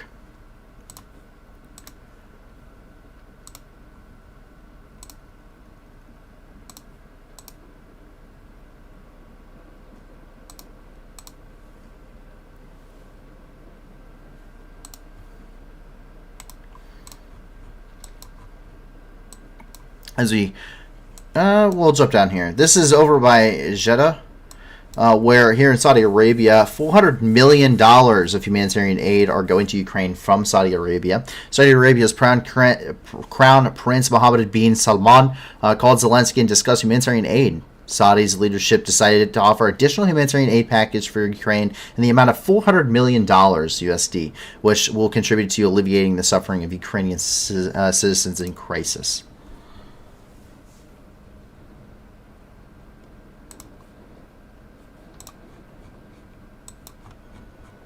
And up here in Iran, as the protests do continue, school children are taken for re-education. In Iran, school children are detained during protests.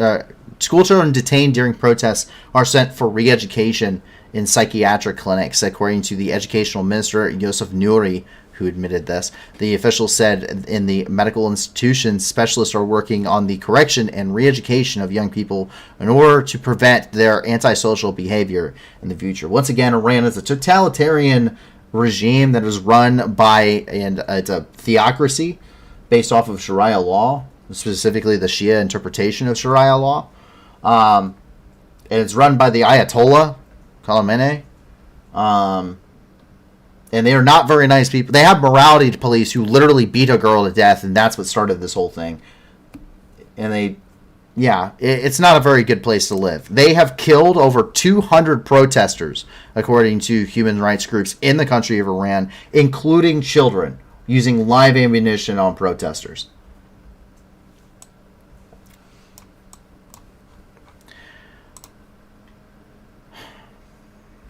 In Punjab, Pakistan, numerous unidentified and putrefied bodies were found on the roof of the Nishtar Hospital, which is a teaching hospital of the Nishtar Medical University in Multan. Some reports said that the number of dead bodies discovered is around 500. Several of the bodies seem to have already been eaten by vultures and crows. Quote, the hospital administration has admitted that the bodies were handed over to the hospital administration by the Pakistani security forces, who could not keep them in the morgue due to injuries, and were placed on the roof for putrefaction so that the flesh can be separated from the bones for the purpose of teaching the medical students, the BNM spokesperson said. We still fear that the bodies are from forcibly disappeared persons handed to the hospital to be used for medical students.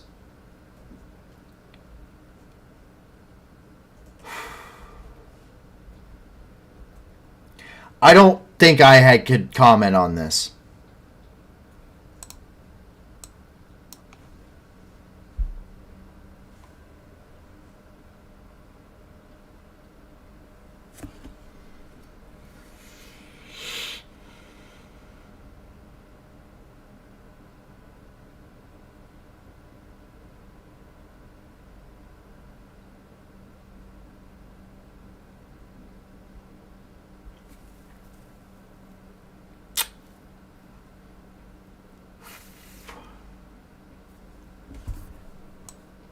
Moving on to the next point.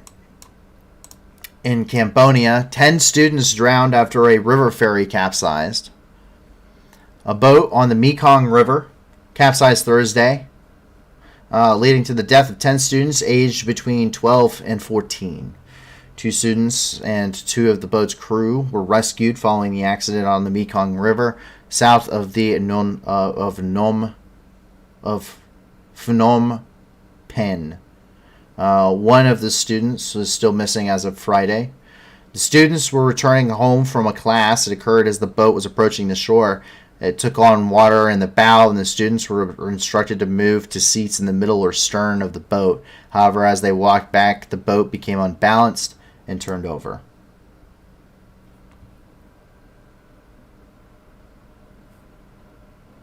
It's coming from UNICEF Cambodia.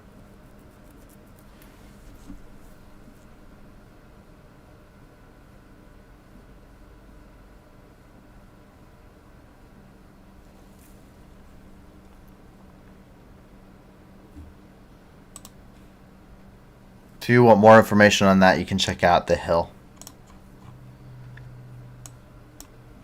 So we move into Africa. We jump up here into the north, into the Tigray region of Ethiopia, where 90% of people require humanitarian aid for survival. Ongoing humanitarian crisis and clashes. As of noon today, an airstrike hit Shire in Tigray and killed 2 civilians and injured 2 staff members working for the International Rescue Committee and 4 civilians. By the way, International Rescue Committee is also listed in our description. There has been ongoing clashes in the Amhara-controlled Western Tigray and Oromia region. An estimated that 150,000 people have died from hunger in the Tigray region, originally home to 7 million people. An estimated 2.5 million have fled. Both the Ethiopian forces and the Tigrayan forces have been accused of war crimes. A talk between the Ethiopian government and Tigray government was originally scheduled on 10/8, but was postponed due to lack of structure and communication.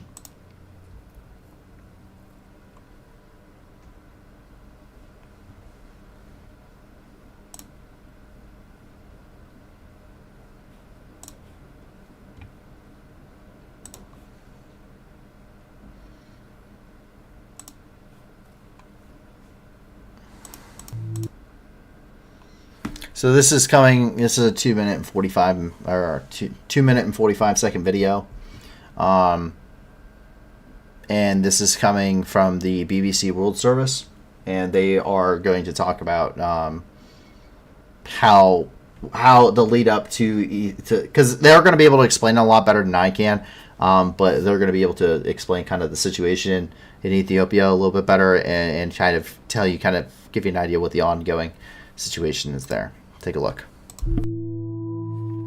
It's much worse than anything in the world today.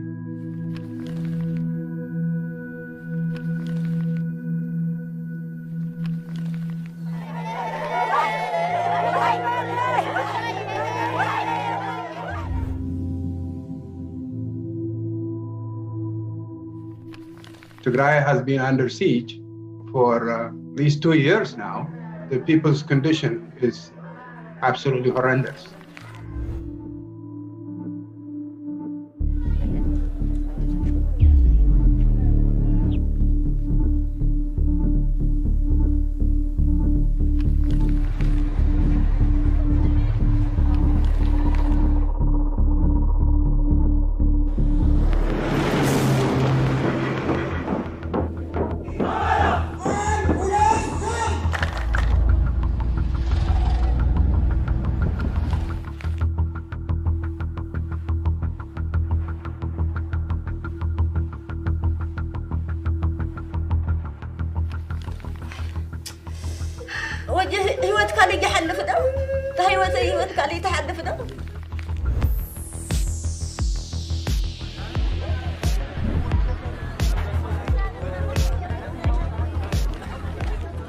Even those who used to have the means, they're probably surviving on 1 meal a day, if that can be found.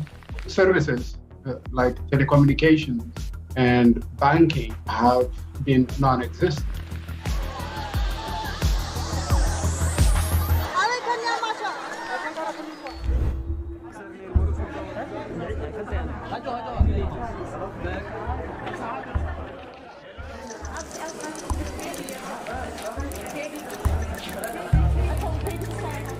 ህፃውንቲ ይመፃ ኣለዋ ኣዴታት ይመፃ ኣለዋ ሓራሳት እዚ ክረኣይ ኣለዎ ክፍለጠልና ኣለዎ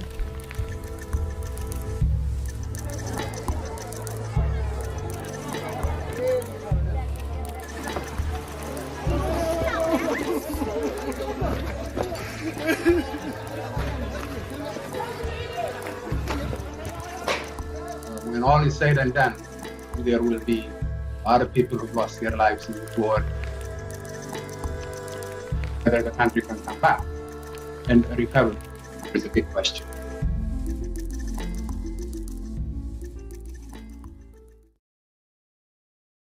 So that is an explanation in regards to what's going on there in the Tigray region of Ethiopia. And there's kind of an overview. But yes, they are considered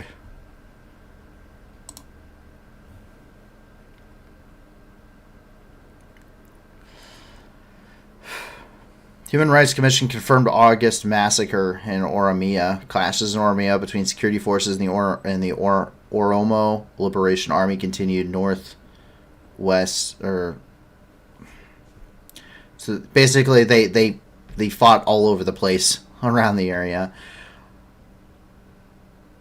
On the 6th of September, the Ethiopian Human Rights Commission confirmed the massacre of over 60 civilians in late August at the Horo Guduro Wolega zone. It's reported said that armed militia from Amhara, likely militants known as Fano, perpetrated the violence.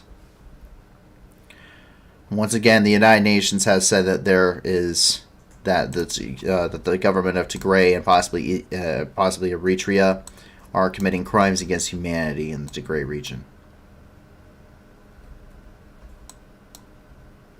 In the Central African Republic, 1,200 children in IDP camps returned to school, including 600 girls went back to school this year in the displacement site of PK3 in Berea with support of the EU Civil Protection and Humanitarian Aid and UNICEF. PK3 is one of the main sites hosting internally displaced persons in Central African Republic after violent clashes between armed groups. Humanitarian actors provided life-saving assistance to 1.2 million people in the first half of 2022 in the Central African Republic, representing 60% of the 2022 Humanitarian Response Plan HRP target. Coming from UNICEF.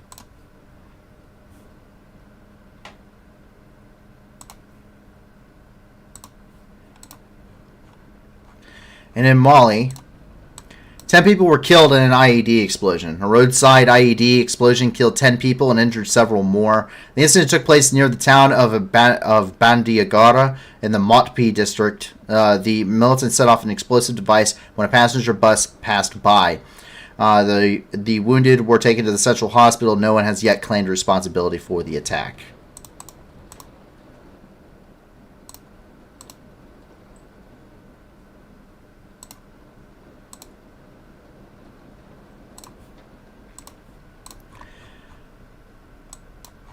Down off the coast of Argentina, whales are turning up dead. In the south of Argentina, whales are dying. The bodies of 12 dead animals were found on the coast of the province of Chubut. Media reported. Earlier, it became known about the discovery of 18 bodies, a total of 30 whales dead. Now scientists are figuring out what it could be the cause. One theory is a red tide, a harmful algae bloom, as very high levels of biotoxins have been found in plankton and biovalve samples from the area.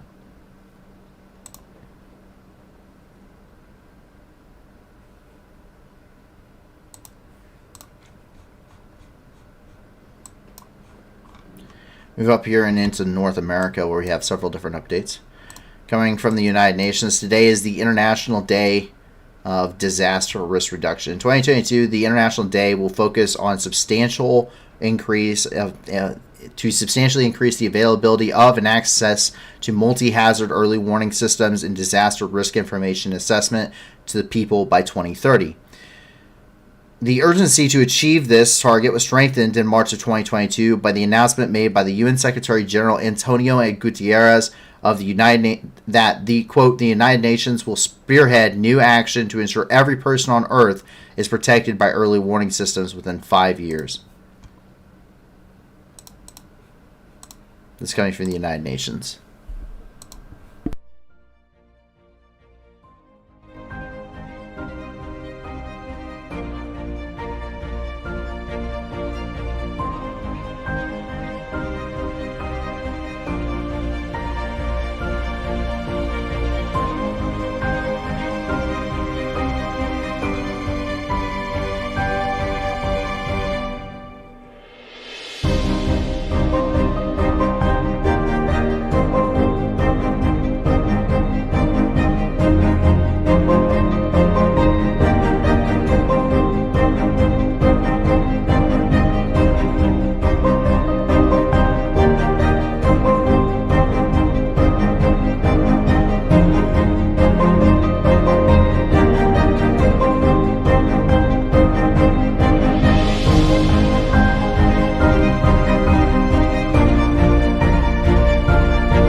Once again, that is the United Nations. If you want more information on that, you can always go check out the UN.org.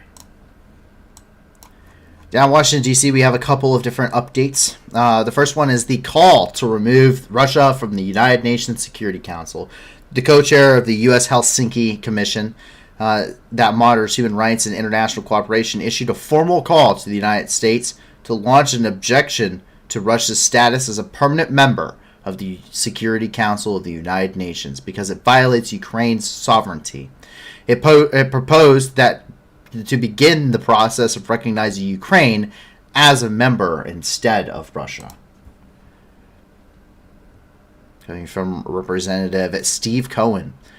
We quote, "We urge you to initiate the process to replace Russia on the UN Security Council as the fifth member state, or as the fifth permanent member." This is coming from Representatives Steve Cohen and Joe Wilson, a co-chair and ranking member of the Helsinki Commission, respectively, wrote to Blinken on Wednesday, quote, "Russia is not a responsible international actor and is unbecoming of a seat on the UN Security Council. Moreover, it has no right to this seat. Rather, it was provided to Russia in a deal after the dissolution of the Soviet Union. Ukraine could and should be recognized to fill the USSR seat rather than Russia." If you want more info on that, you can go to foreignpolicy.com.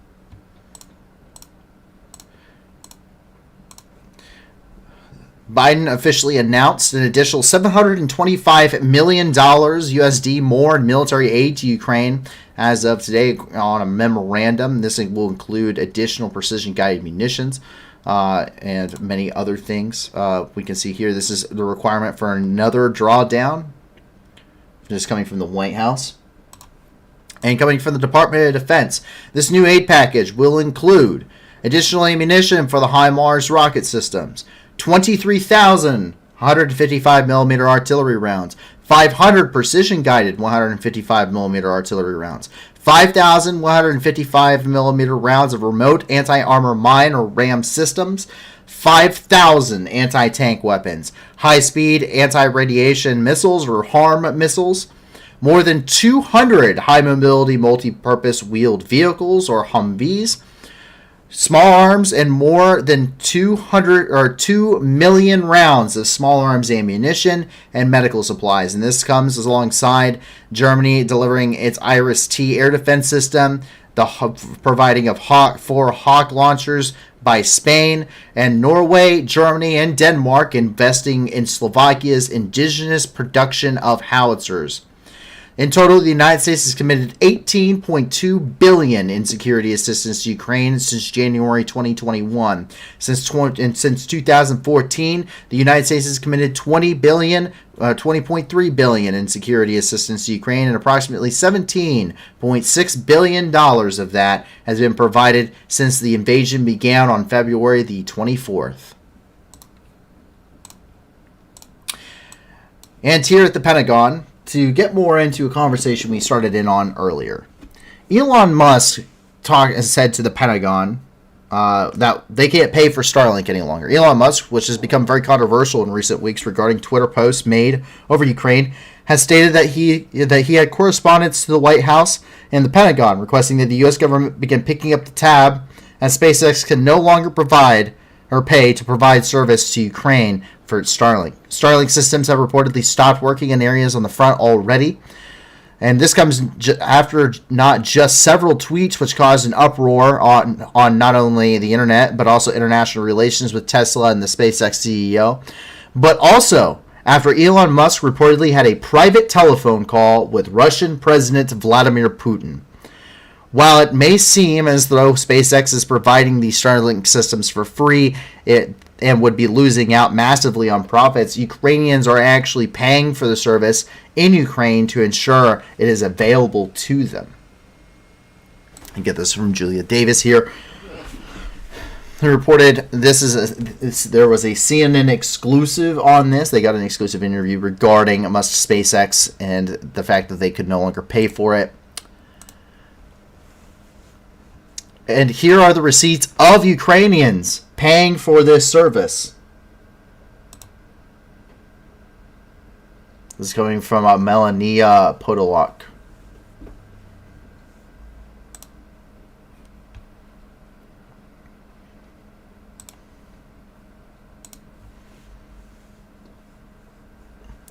Jason J. Smart said, quote, Elon Musk's Starlink says it can no longer afford to give Ukraine free service and asked the Pentagon to pay for it. Starlink has been a game changer in the war. This comes days after days after Ukrainian Ambassador Melanyk Andrij told Musk to, quote, fuck off. And what was Musk's reply on Twitter? We're just following his recommendation.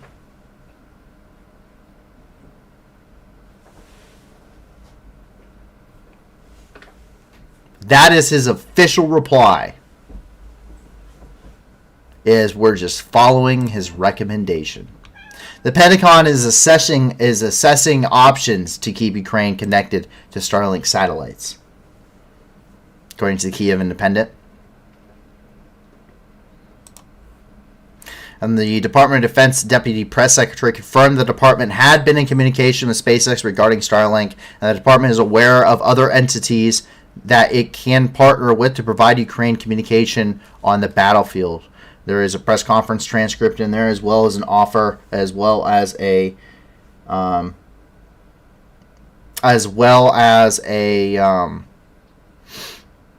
there's a transcript regarding that. And also there is additional info from an article by Politico.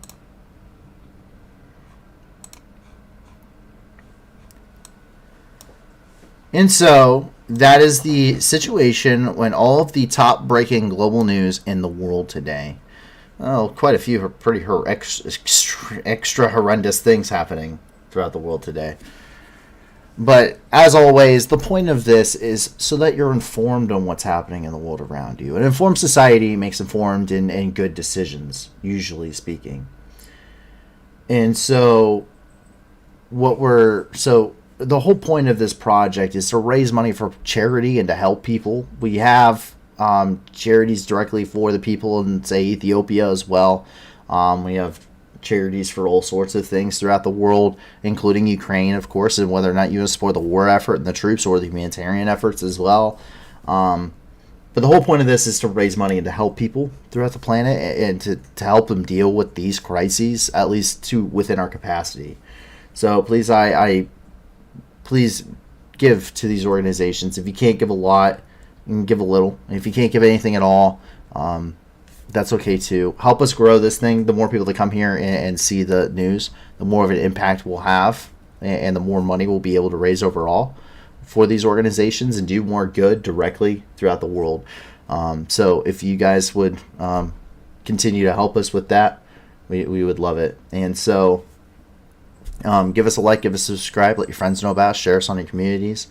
and then hopefully we will be able to do even better things in the future. But in that meantime, we hope that you, your family, and your friends remain safe, and if not, I hope that you find that safety and security in the very near future.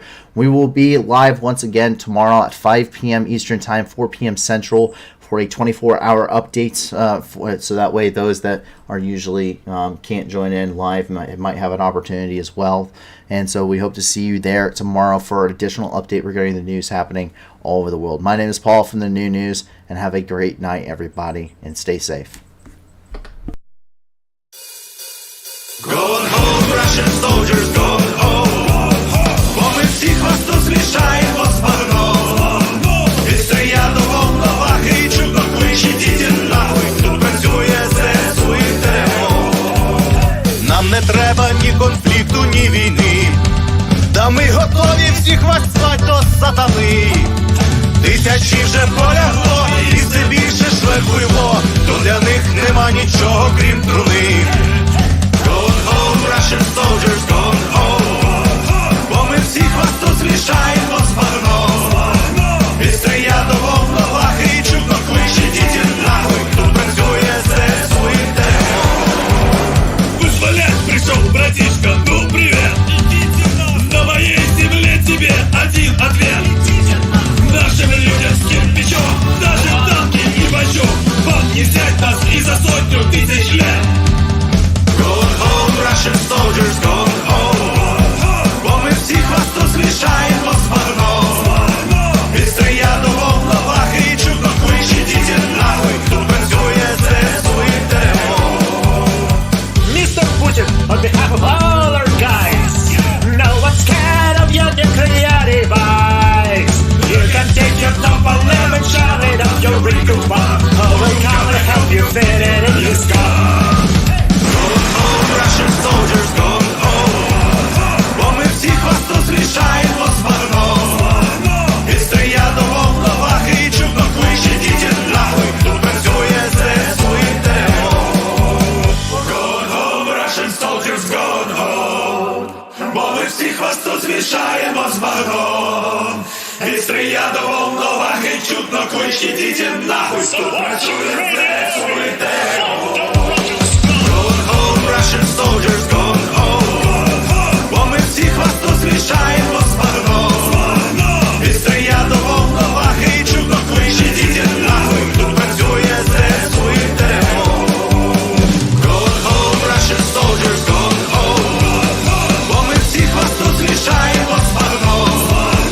І стріляти в головах і чудно кличе діти нахуй. Тут працює ЗСУ і ТРО. Ідіть нахуй.